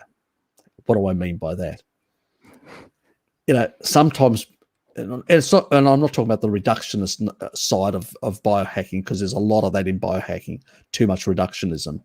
Yeah. But there's the other side of, okay, you may know that you can take something that can manipulate this slightly, but then again, there's always a risk. There's always that little risk that you may go too far and cause some other problems. It's like that nutraceutical, the one that I do want to mention it again, the one that knocks out the senescent cells. That is 100 milligrams. You should not go as far as the studies go. If you go over 112 per day, you sort of get into sort of the risky domain, so to speak. It can have certain side effects. Obviously, if you go much higher, even more. There is a strange protocol that I haven't talked about in mega dosing, and then being abstinent for a very long time. It seems to have a certain effect, but that's in rats. I haven't seen it in humans. So I'm not willing to basically push that line at this point. And that needs a bit more research before we even consider something like that. But it's like everything. You got to be really. I know, like you, Pim, and probably Bart as well. We want to know more how these things work, but at the same time, and I think one thing that I do like about Bart is that he taught me very much is to be very careful of the allure, and I'll say it, the allure of reductionism. It's so alluring. You go, oh, I found something that's really good. It's going to, change things, but then you miss out that it could have deleterious effects on all these other pathways. Yeah. Yeah, so you've got to be very careful. It's like a double-edged sword sometimes. Can be quite dangerous. Yeah. And that's something that I'm trying to learn as well, because I'm so interested in the mechanisms behind everything. So when I'm telling someone that you should do this or you should do that, whatever, I always want to explain everything. So actually, in going back to my course, what I'm doing is that I've redone it 3 times before I was finished with it, because there was just too much information in there. I was cutting, and now it's actually just simple. This is what you should be doing, rather than in the first week I do explain a lot, but then it's just, this is what you need to do. This is how you do it. This is, it's a plan for how to implement things, rather than you should be doing this because of this and that and that, which is all I want to say, because I want everyone to understand this is why we're doing it. But in the end of the day, what we're looking for in whatever we're doing, when we're biohackers or whatever, is the results. So when you can boil it down to, okay, this thing is doing this, and then obviously you want to know, are there any side effects to it? But if you're having a bad diet, I don't think it matters what you're doing. I think you can't out supplement a bad diet with anything. I think if you're trying to do that, you're going to be in trouble. Exactly. Here's a bit more reductions and Paul Saladino, nitric oxide and all that. Well, you know what? Arginine is actually what produces nitric oxide, and that's a hell of a lot safer. So if you're getting it either from citrulline supplementation without any of the high deuterium, any of the actual high fructose and stuff like that, so really, really important. And the thing is, if you take a look at the Hunza people, they're not as robust or as healthy as the Maasai, who don't consume honey, and they don't even consume, they only consume seasonal. And the other thing that's really important that needs to be made out is, I want to ask, because I'm interviewing Mary next week. So I'm having a bit of a chat with her. She's still in Cape Town in South Africa. So we'll have a bit of a chat, and I'll probably get her on at some live stream in the future when she's back in Greece, in Athens. So I'll leave that for later on. But I did want to ask her a few questions in that regard. But I actually noticed a video. They've actually made a movie in that, like a sort of a movie type documentary type thing. And I noticed that the HUDs when they were actually cutting, like the actual bee honeycomb and all that, they didn't consume the honey. They consumed the actual waxy material with the honey. They cut small pieces and gave it to each other. Now, first of all, that has very little honey in it, so the quantity of fructose is much lower. Second, waxy material is actually made of long-chain fats, the wax material. It's long-chain fats. It's an ester. It's a long-chain fat with an oxygen bound to an alcohol. It's basically fat, like cholesterol is sort of a waxy material as well. That's what it is. But it's their sort of version that the bees make, this sort of structure of long-chain fats to basically then store this high growth factor, which they use for their bee colonies. But at the same time, they said, it's not as sweet. Why isn't it as sweet? Because there's so much of the fat in there as well. You're actually eating more fat than actually honey, the small amounts. And if you took a look at the video that she actually showed on one of her, I think it was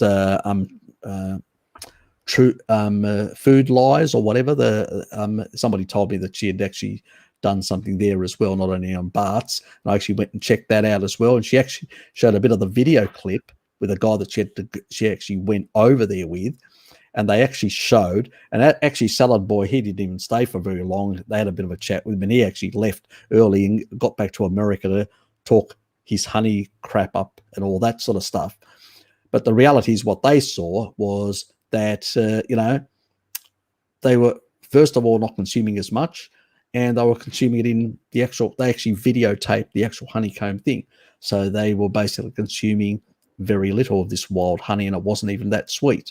It's not the same domesticated stuff that we produce. Very different. It's interesting because I have a friend, actually my friend who's diabetic, and when she was about 8 or 9 years old, she moved out more to the countryside. So I used to go and visit her in summers, and they had bees, and they were giving us the whole honeycomb with the honey on and everything, and we were just eating it like that. So it's also something that we have forgotten about.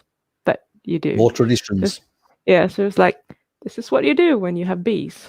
And then they had their jars with honey as well, but we were given these like, you can eat the whole thing.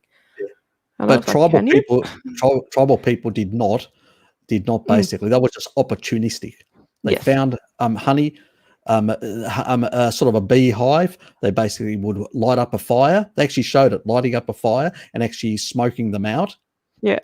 and then taking some of the actual honeycomb and sharing it amongst themselves. And it was only a small amount, and they just cut it in small pieces and shared it amongst themselves. So the amount of sugar, these people walking for about quite a few hours, we're talking about up to 4 hours in one direction, 4 hours in another direction. So they were the whole morning, and they were coming in the mid-afternoon back with food. They'd actually eaten a bit as they were doing the hunting, and then they brought the rest back to the tribe.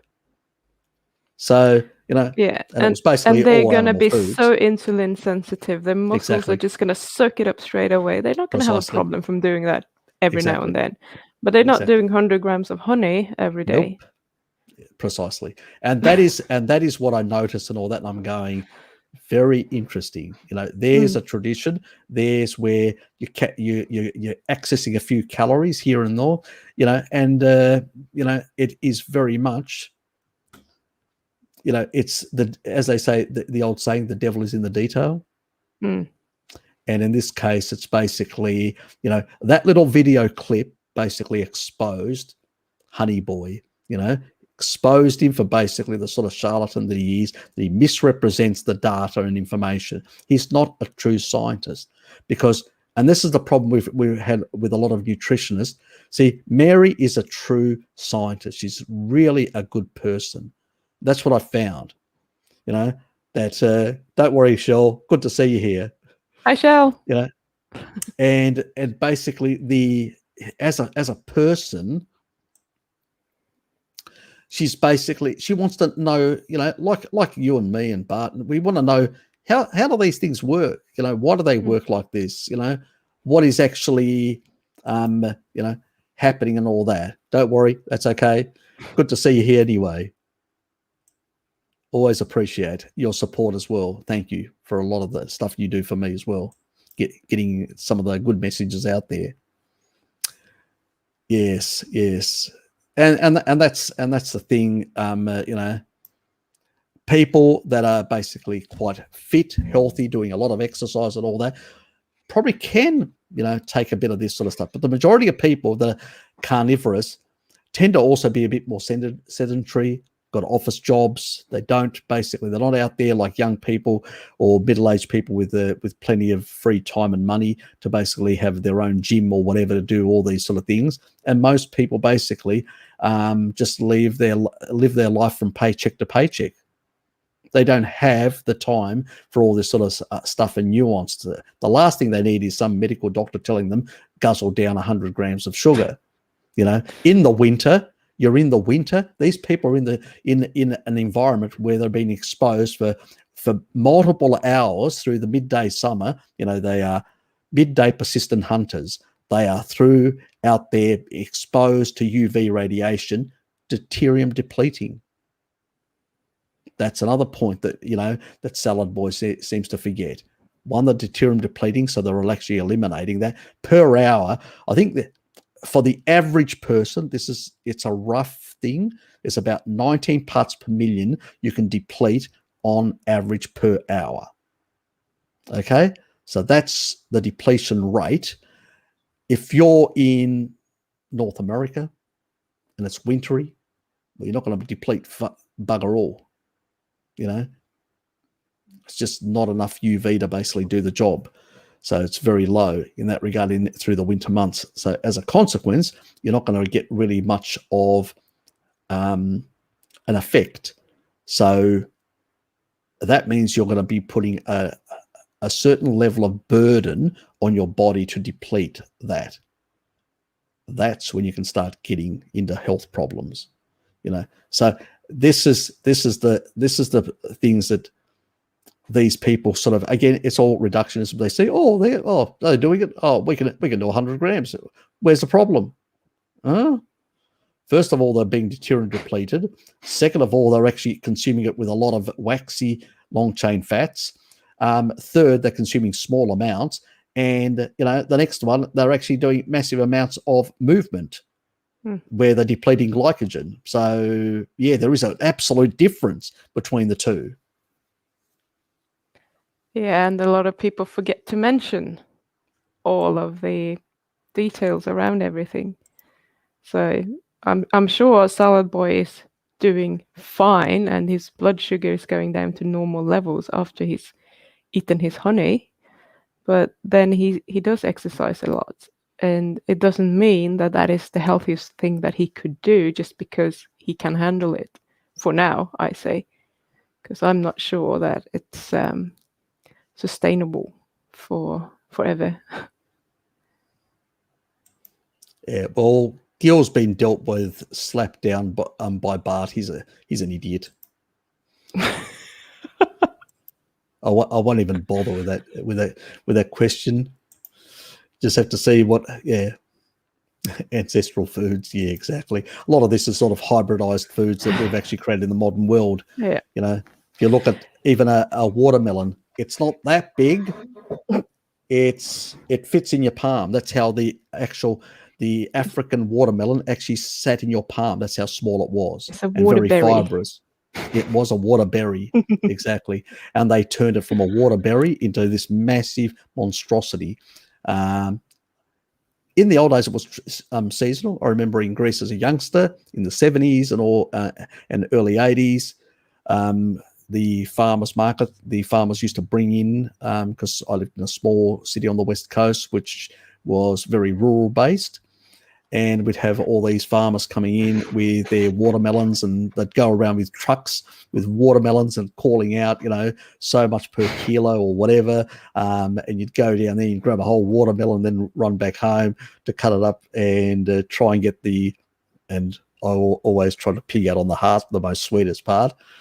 Yeah, I know, kids. And made sure I cut more out of it than my sisters could get, and they bloody hated me for it. And I used to get, I'd have my younger sister literally on my toe, literally following me and all that. And I'd be pushing her away, going, I'm getting first dibs, get out of here. I got the melon, it's mine. Exactly. Yes, those were the days. And it was seasonal. I'm going to have to leave you. I'll let you go. You stayed longer than yeah, I know the intention was. I appreciate it. I've procrastinated long enough. Yeah, you have. You've got things to do as well. I realize that. Thank you for being here. I do appreciate it. Thanks for explaining the program.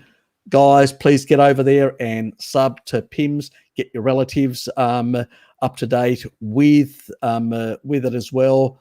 And, friends and relatives, email her channel around, get her well known, because she can help those people far more than potentially you guys can, because it's much easier for them just to go and check Pim's site, get the information, and then contact her and get on a proper program where she's a nutritionist.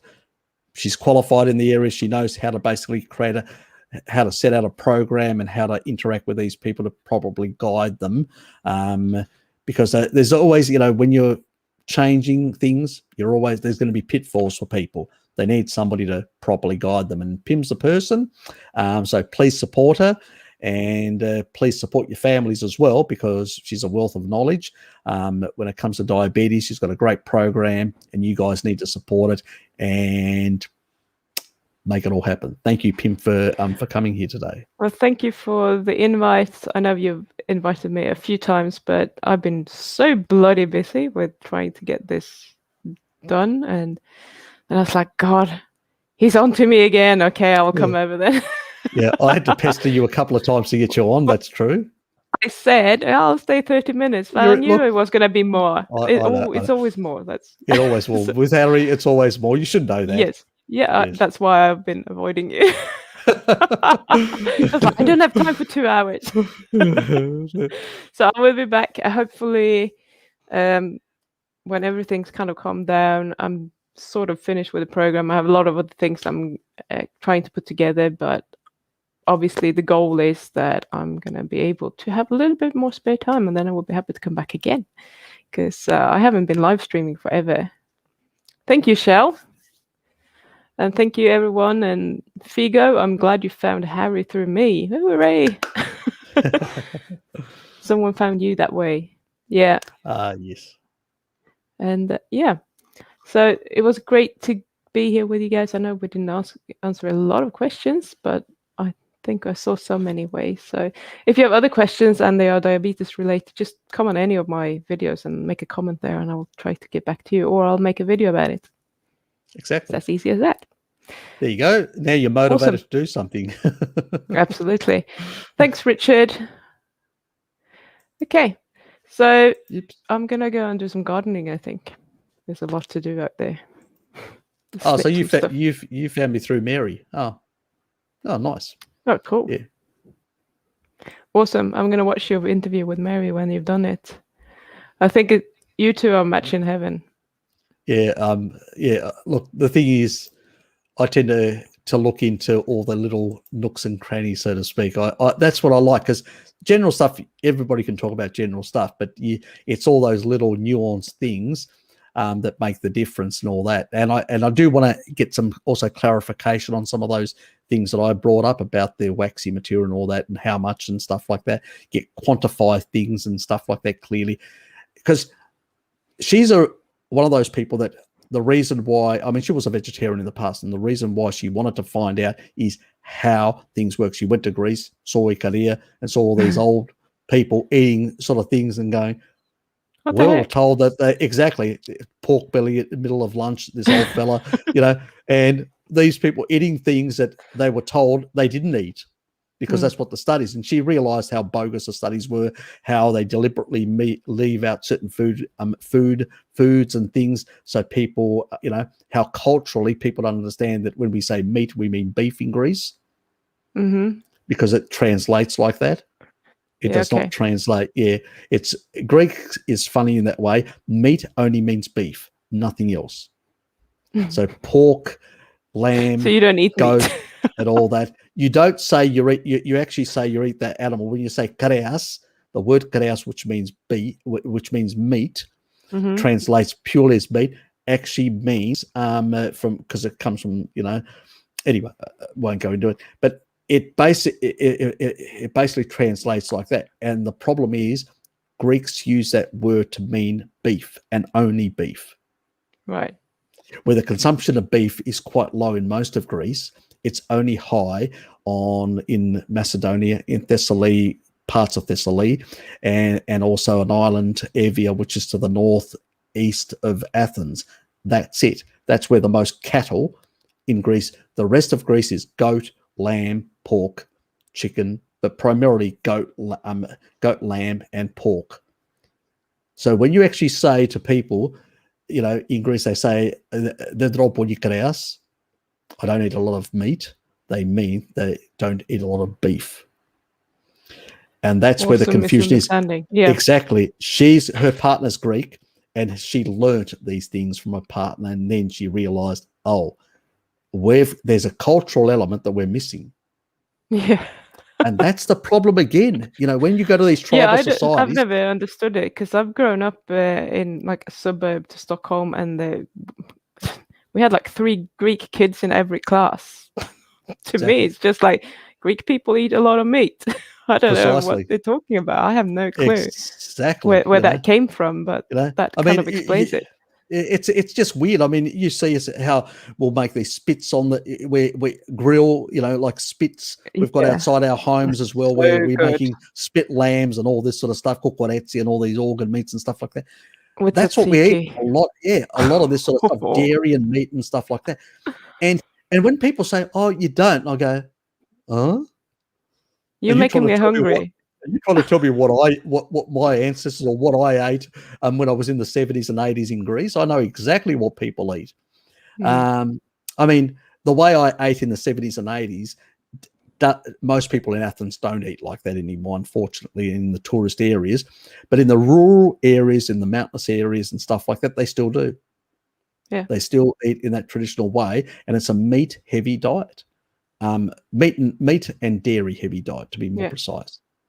So crazy, the world. Anyway, I better let you go. Thank you for being here. I appreciate it. Thank you, Harry. Take care, and good luck Bye, everyone. with the program and everything. Thank you. Pim. See ya. Bye. How do I leave? I don't know. I'll remove you. See ya.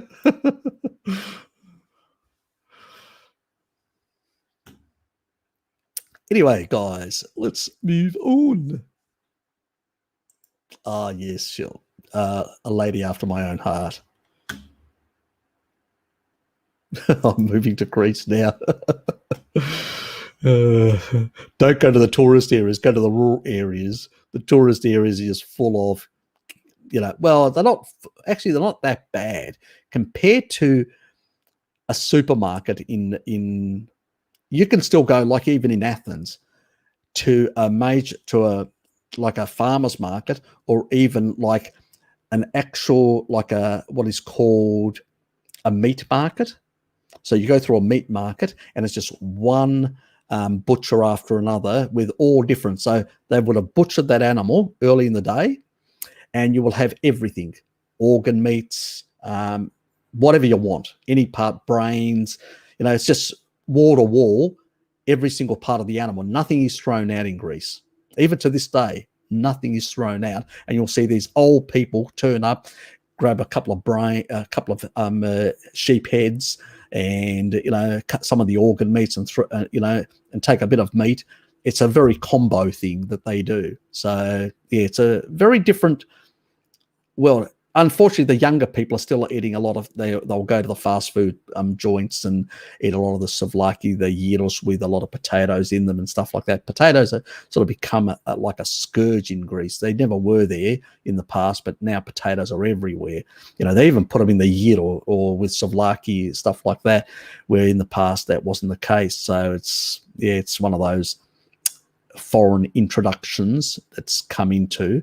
In the rural areas, they still make some of the traditional souvlaki. They don't do this sort of potato stuff, but in the more urban areas or the coastal areas where tourism exists, there's a lot of that sort of nonsense, but you still can find traditional foods even in those, which is the nice. So it's a mixed bag. It's not, they have the outside world hasn't completely destroyed the Greek diet in that regard. It's eroded it, but not destroyed it, luckily. So there's still good semblance, and the further inland away from tourism you go, the better the food gets, believe me. And the more organic, traditional. Greeks like organic. They don't sit around, pesticides and all that sort of stuff. There is no real strong pesticide culture and stuff like that. It's probably another reason. It's the big farming companies and the big farming groups that tend to do more of that sort of stuff, unfortunately. Where most people that have got a little garden farm and stuff like that, that's just like my father, traditional, they will put like rows and rows of like different herbs and all that, which will basically, it puts a scent out, which basically gets certain insects avoid. I don't know exactly the combination. I'm not into gardening. My father does, but he actually puts specific herbs and spices in different parts in order to basically, you could say send these chemicals that come from these compounds that actually make the other plants go away. The other bugs go away and stuff like that. So it's, he's got these strange ways. He uses certain peppers and certain other things in a sort of a water herbal mix that he sprays certain things to make sure that no bugs get in there. So it's a bit weird. I don't understand it because I'm not into that sort of stuff. But yeah, it's interesting, the stuff that Dad does. Yes. Anyway.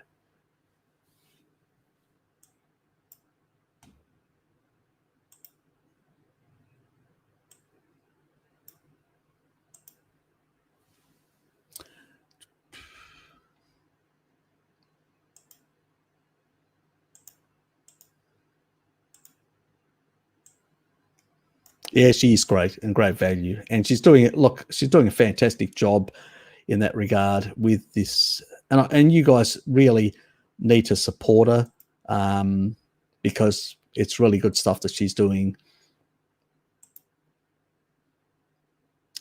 Yep, that was the marinating in the. I mean, you can use olive oil or you can use, butter as well. So there are many other different ways you can do it. to marinate. But I've used in the past rosemary with coconut oil, coconut milk. I've used regular milk, goat's milk. What else have I used? I haven't used lamb's milk. No, I haven't done that yet. It's about probably it. I did use kefir once. I don't know why. Anyway, I thought I just tried it.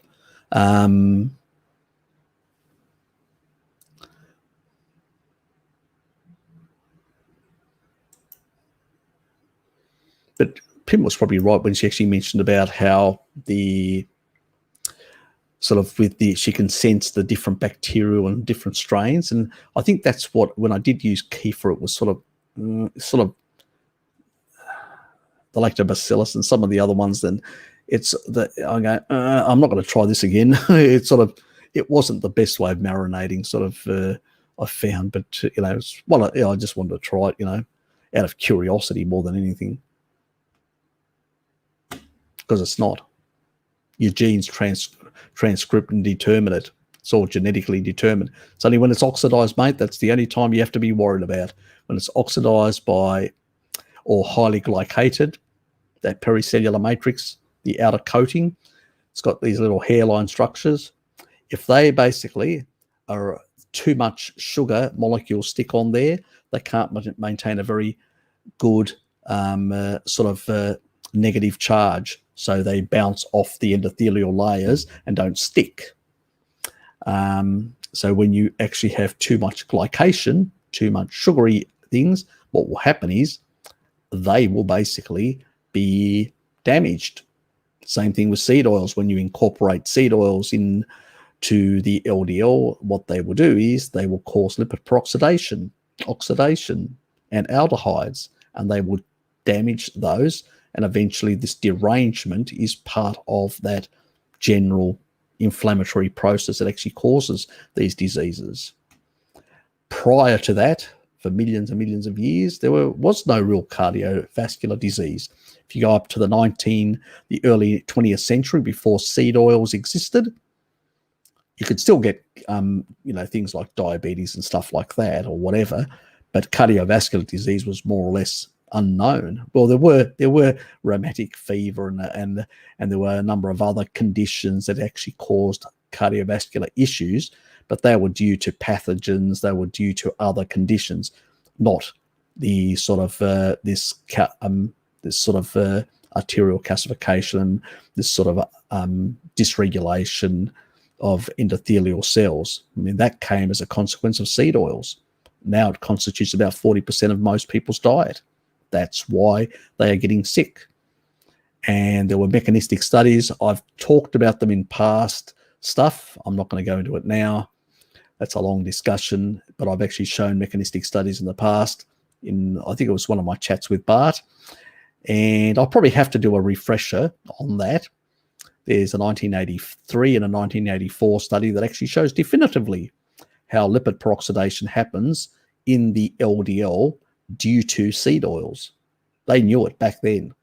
Nothing new. They just hid it, So the difference is nowadays, it's all about cost, but we saw a rise in macular degeneration, strokes, cardiovascular disease, cancer, all these sort of conditions as in step with seed oils, and refined carbohydrates that put it on steroids later on. But pretty much seed oils were the culprit. Incorporating these industrial oils into our bodies was a bad idea. Very, very bad idea. Sally Fallon has a great documentary called The Oiling of America. Should check it out. And that goes into in detail how the industry made us sick.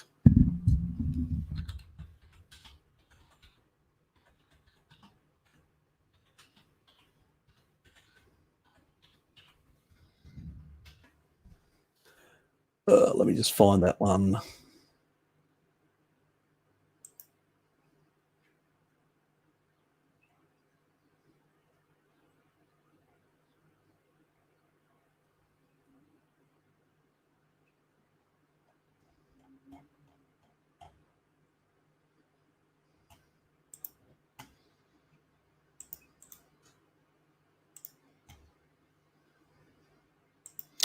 that's the oiling of America.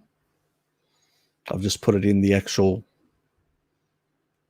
stream.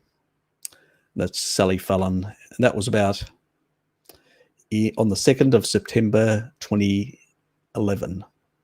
About quite a few years ago.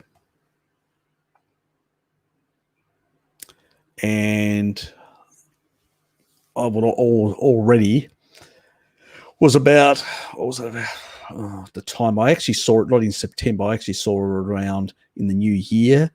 So that was probably about a year into my cardiovascular disease when I saw that. And I realized that I had been duped and told to eat that garbage, and then destroyed my health as a consequence. So, yes.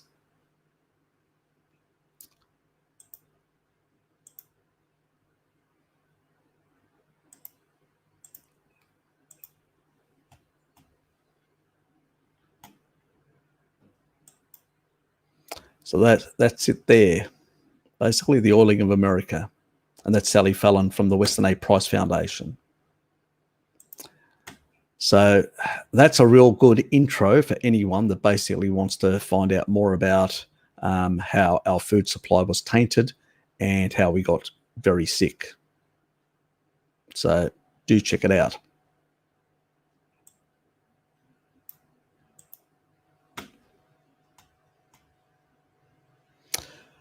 Look, most traditional, in Greece, traditionally they didn't use olive oil. It was used for like seed oils, it was used for lighting lanterns. Actually, let me give you a bit of a background as well, Figo. The first oil wars in antiquity between the ancient Greeks and the Persians, it was over energy, because oil back then, olive oil in particular, which the Greeks controlled most of the trade, and the Persians wanted to control it because they were dependent. So they had let's say, trade dependency on Greek oil, and they wanted to break that Greek oil dependency, a bit like the Americans and the British and everybody else invaded the Middle East to take control of Arab oil. Same thing. The Persians were trying to take control of Greek oil. And that's why the difference is Greeks were better organized and kicked their ass. But the oil was used to light lanterns. It was used to light up cities. Basically, people consumed animal fats as their prime cooking fats. Post Second World War, with the Marshall Plan, there was a big push to basically produce cheap oils for, in Europe. That's when a lot of European seed oils came into Europe, when refined carbohydrates came in, because basically under the Marshall Plan, it was much quicker to basically feed people than build up livestock, because a lot of the livestock have been decimated because of the war. And so it took a long time for Greece to rebuild its livestock. But in the interim, they needed something quick. Growing olive oil was much quicker. You could actually get, enough oil into the economy within 1 or 2 years. Growing a herd of animals can take quite a few years. So, that's what happened. And as a consequence, olive oil became, especially with the new industrial processes, became more widespread and displaced a lot of the animal fats that traditionally, because my father used to lard with his mother. He was one of the oldest twin brothers. And so he used to assist his mum with that, So that's how I learned a lot of my slaughtering techniques from Dad, because he did a lot of that as the oldest son. So, or one of the oldest sons. So, yeah, so pretty much, this is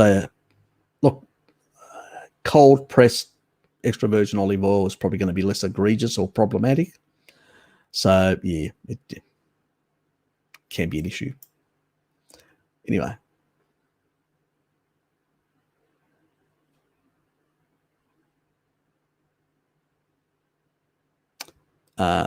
What did I talk? Yeah, I think I did discuss that. I think I did. we did discuss a bit about olive oil and about it, in that regard. So yeah, go and check that out.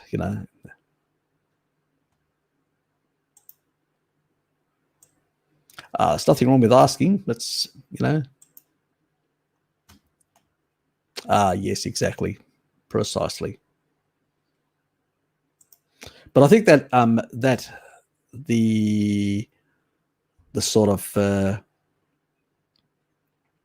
that video of Sally Fallon's really gives a really detailed sort of history line of what happened in America, how animal foods got displaced over time. So it's quite interesting.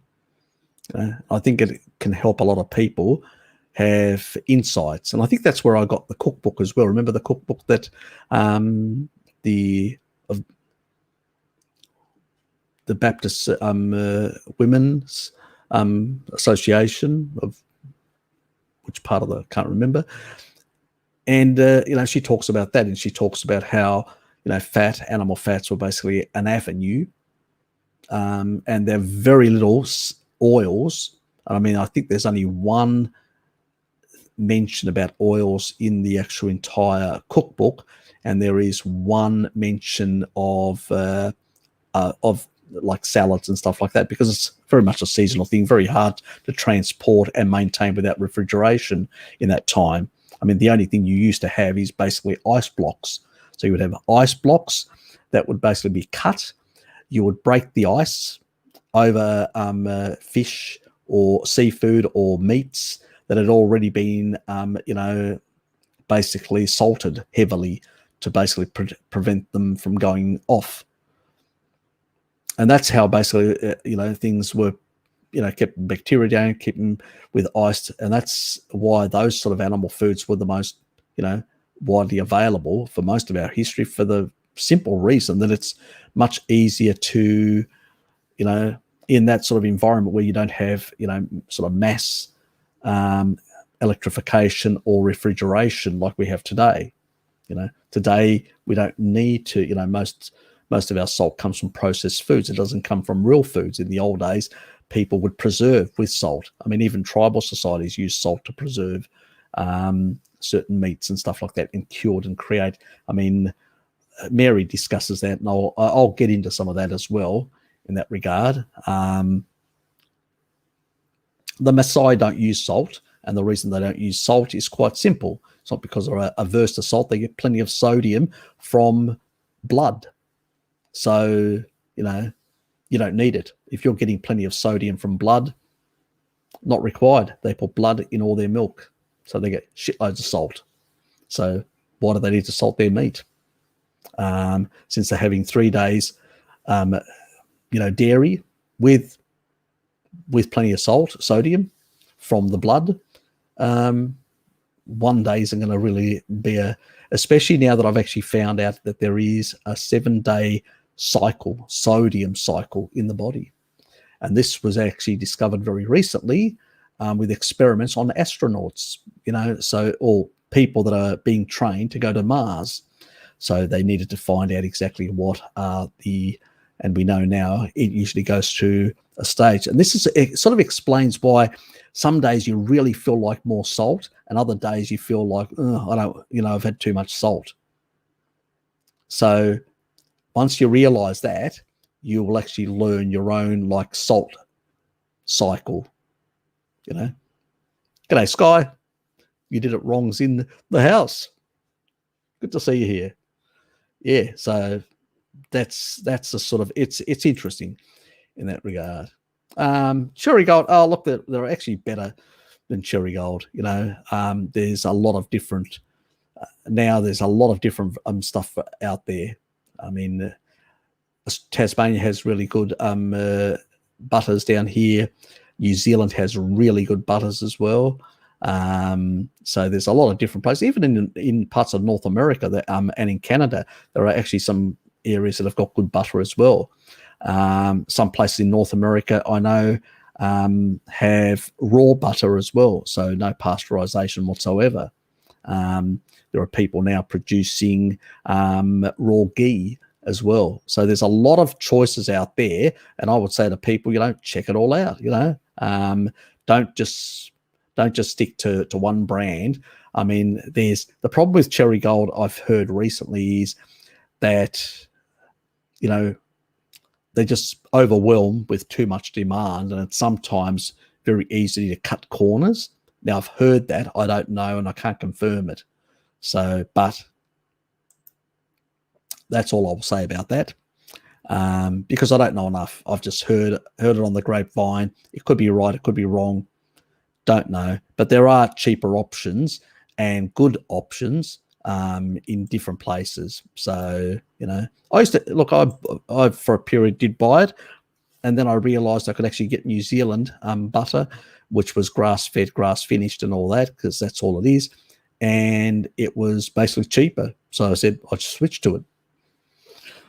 Probably annoys other people, especially some of the Australians, because I did go from Cherry Gold to some Tasmanian brand and some local brand, and then I gave that a switch to the New Zealand one. But anyway, that's up to people. And I do like the New Zealand one. It's got its flavour. It may be because it's got volcanic. It's very volcanic, and tends to have more volcanic.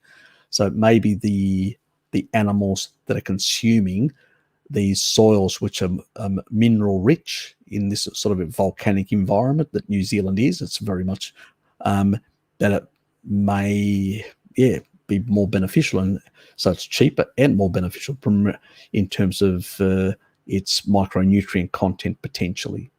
I think so anyway, but I'll leave that for other people to decide and check it out.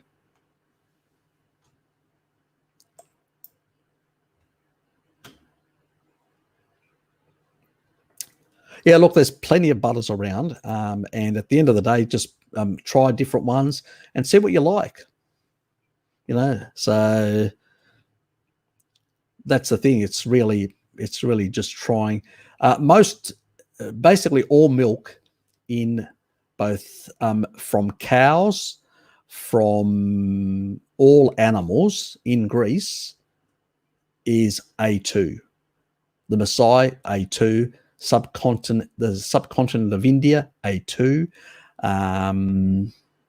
Most parts of the world are pretty much A2. It's only basically northwest Europe and parts of North America, or most of North America and many parts of Australasia that have got A1, or it's actually an A1, A2 combination to be more precise. But even on this level, as I said earlier, if you've got if you don't have any leaky gut issues and all that, it's not an issue. At the end of the day, it's only becomes an issue when you've got leaky gut and stuff like that. And at the end of the day, again, in terms of all sorts of other issues, the raw is best because of the lactoferrin and its health promoting options and things like that. As I said, even with it's the thing that actually that Mary didn't bring up what it was, but the magic component is lactoferrin that basically binds lectins. But on top of that, it's also, some of the components, including lactoferrin, tend to actually help with some of that healing as well. In combination, this has to be stipulated in combination with vitamin D. Vitamin D for mucosal layers, as I've said before, because it's the collagen degrading enzymes in your gut. You need to seal your gut lining.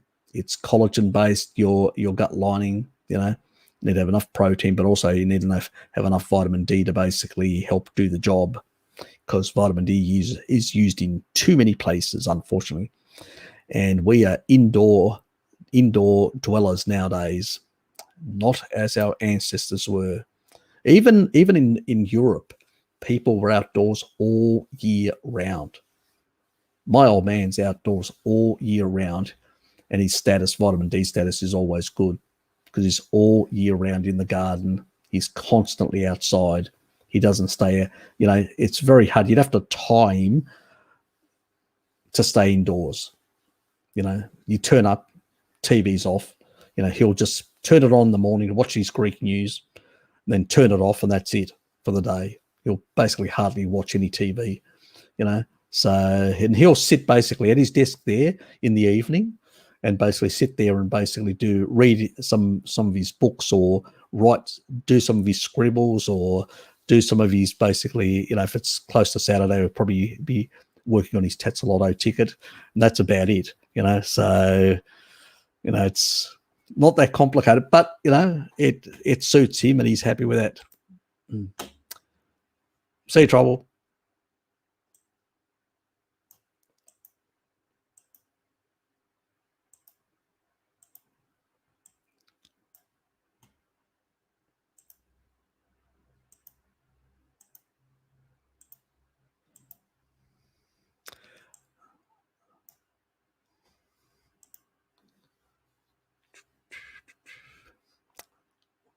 We'll look to the product claims that made it with olive oil. Olive oil spreads are like 2 to 3 seed oils.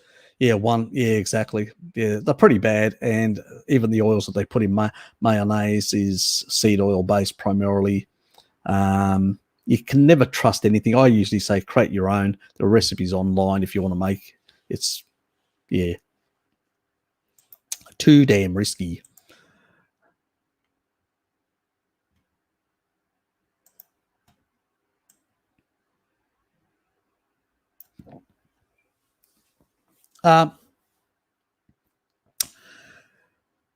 Problem is that most people just have lost traditions, don't know how to prepare a lot of these foods. And so to make them more palatable, let me just find these guys, the Grill Philosophy guys. They're pretty good. It's a Greek site, but they do have a couple of things in English subtitles.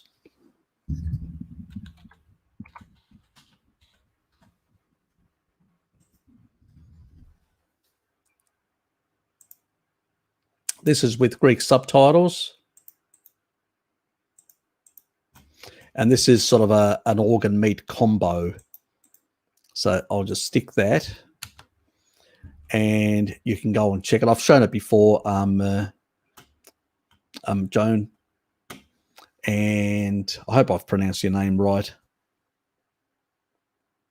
Jochen, is it Jochen or John type thing, or where is the K silent? I don't know.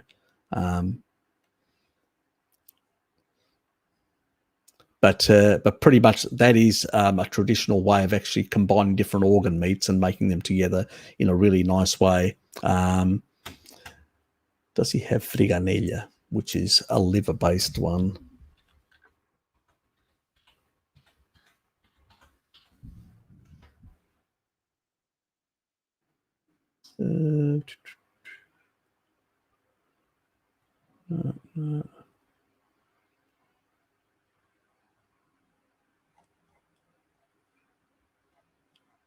I thought he may have one, but he doesn't.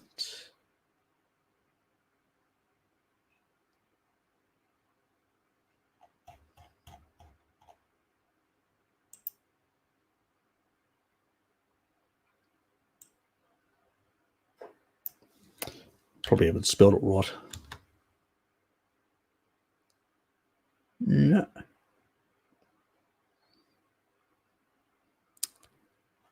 It's disappointing. If I do find it, I'll pin it.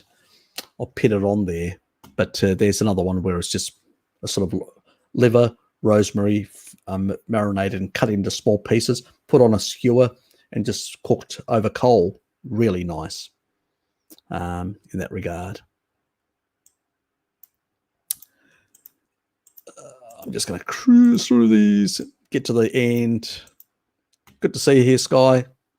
I'm going to have to get you on one of these days and just have, I'll send you, I suspect on your site you've got an email that I can actually send you a message, and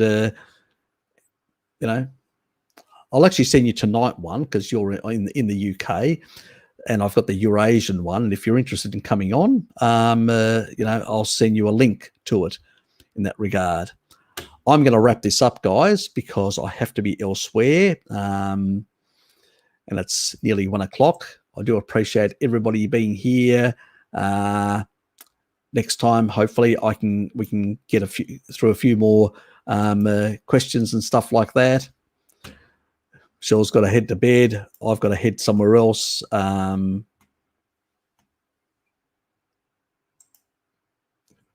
Baboon brains, did he? Oh, interesting. Oh.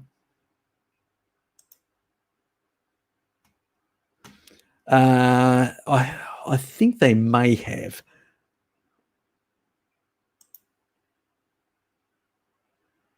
Okay, gotcha.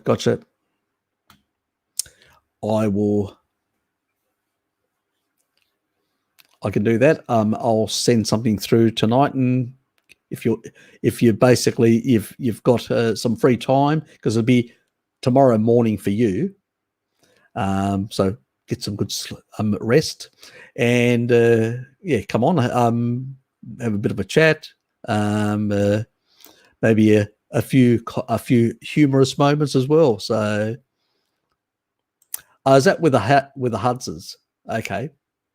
Interesting. Yep.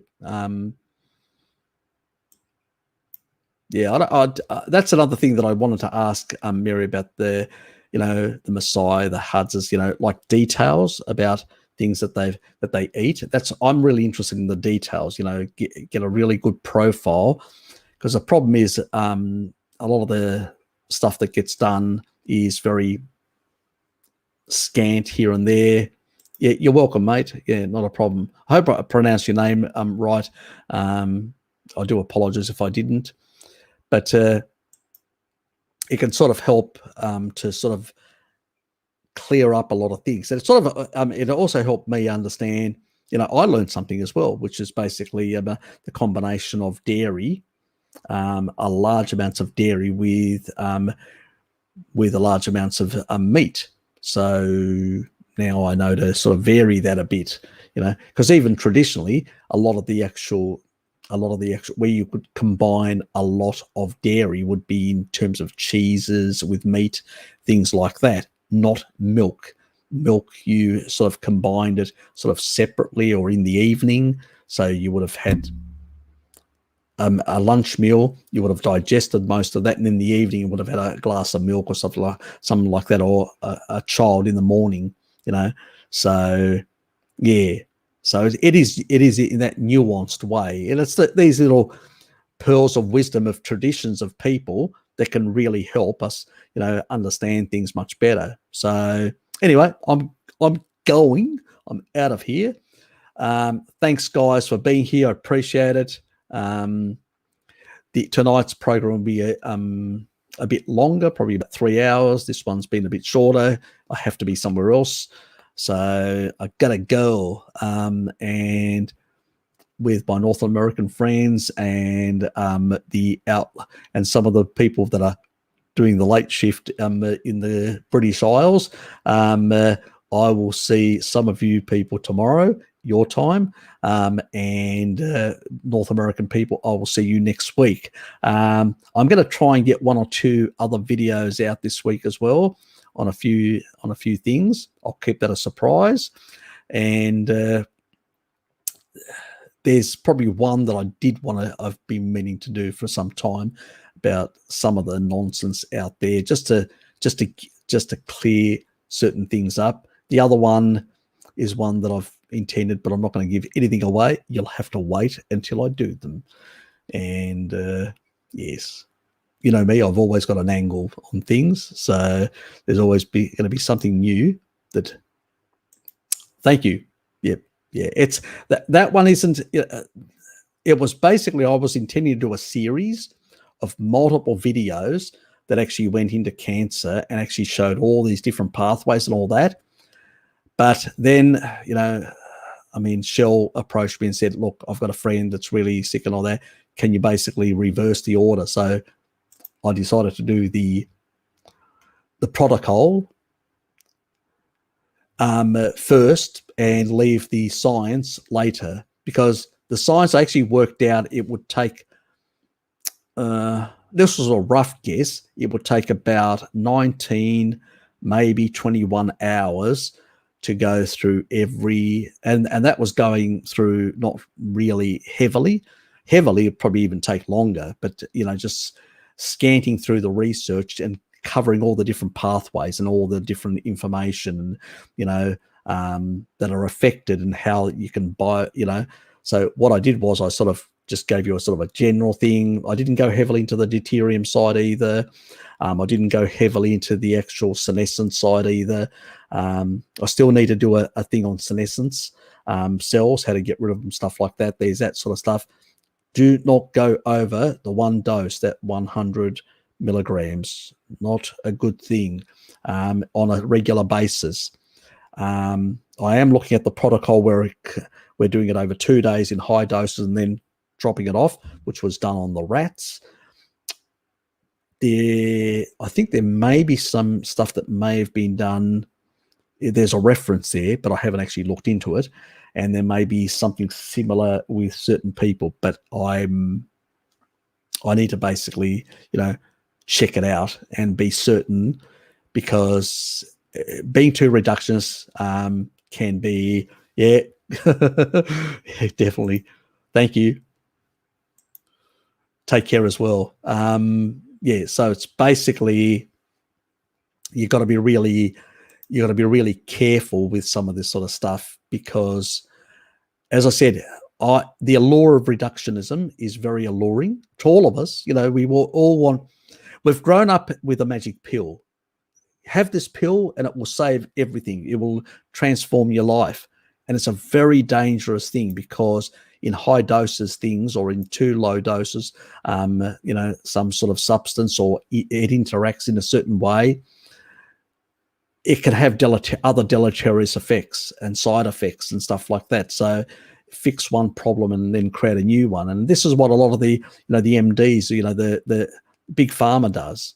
You know, they give you medicines, they create other conditions, and they give you, in the end of the day, after a couple of years, a decade into the, you know, the pharmaceutical, you know, roundabout, you end up basically having a bag full of medicine and no health, just being sort of managed in a sick. Your sickness is managed, but it's not. You're not reversing anything. You're just getting worse and deteriorating. You know, and that's why they say it's a progressive deterioration. No, it's not. We know it's not. If you get rid of the things that are causing the problem, things usually reverse quite well. Most of us don't really need a lot of things. Where we can use a bit of biohacking in a very selective, and, like, you know, with niacin, much smaller doses. We don't have to go to the very high ones. We don't have to really stress the system.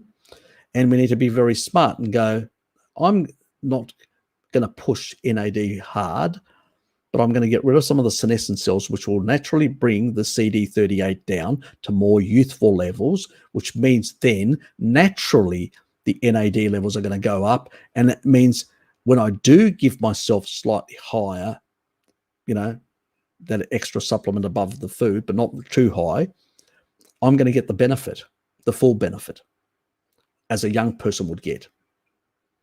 So that's how we have to be a bit more nuanced and a bit more holistic in the way we combine food with these biohacks.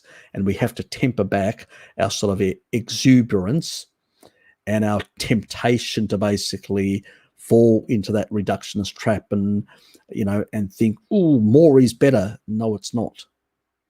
You know, more can be very dangerous. You know, so we need to be very careful. And that's why I go down all these rabbit holes. It's a thing why with boron, I say normalize your hormones with higher doses for a short period of time, and then taper down to 3 grams of boron. Why? Because it can accentuate certain mineral deficiencies and make them worse and make you feel worse and all that. We don't want to cause. Oh, thanks, Blinky. Yeah, you're right. I need to go. You're right, Blinky. I nearly started off again. Thank you, Blinky. Appreciate it. Take care. Thanks, guys. See you all. Bye.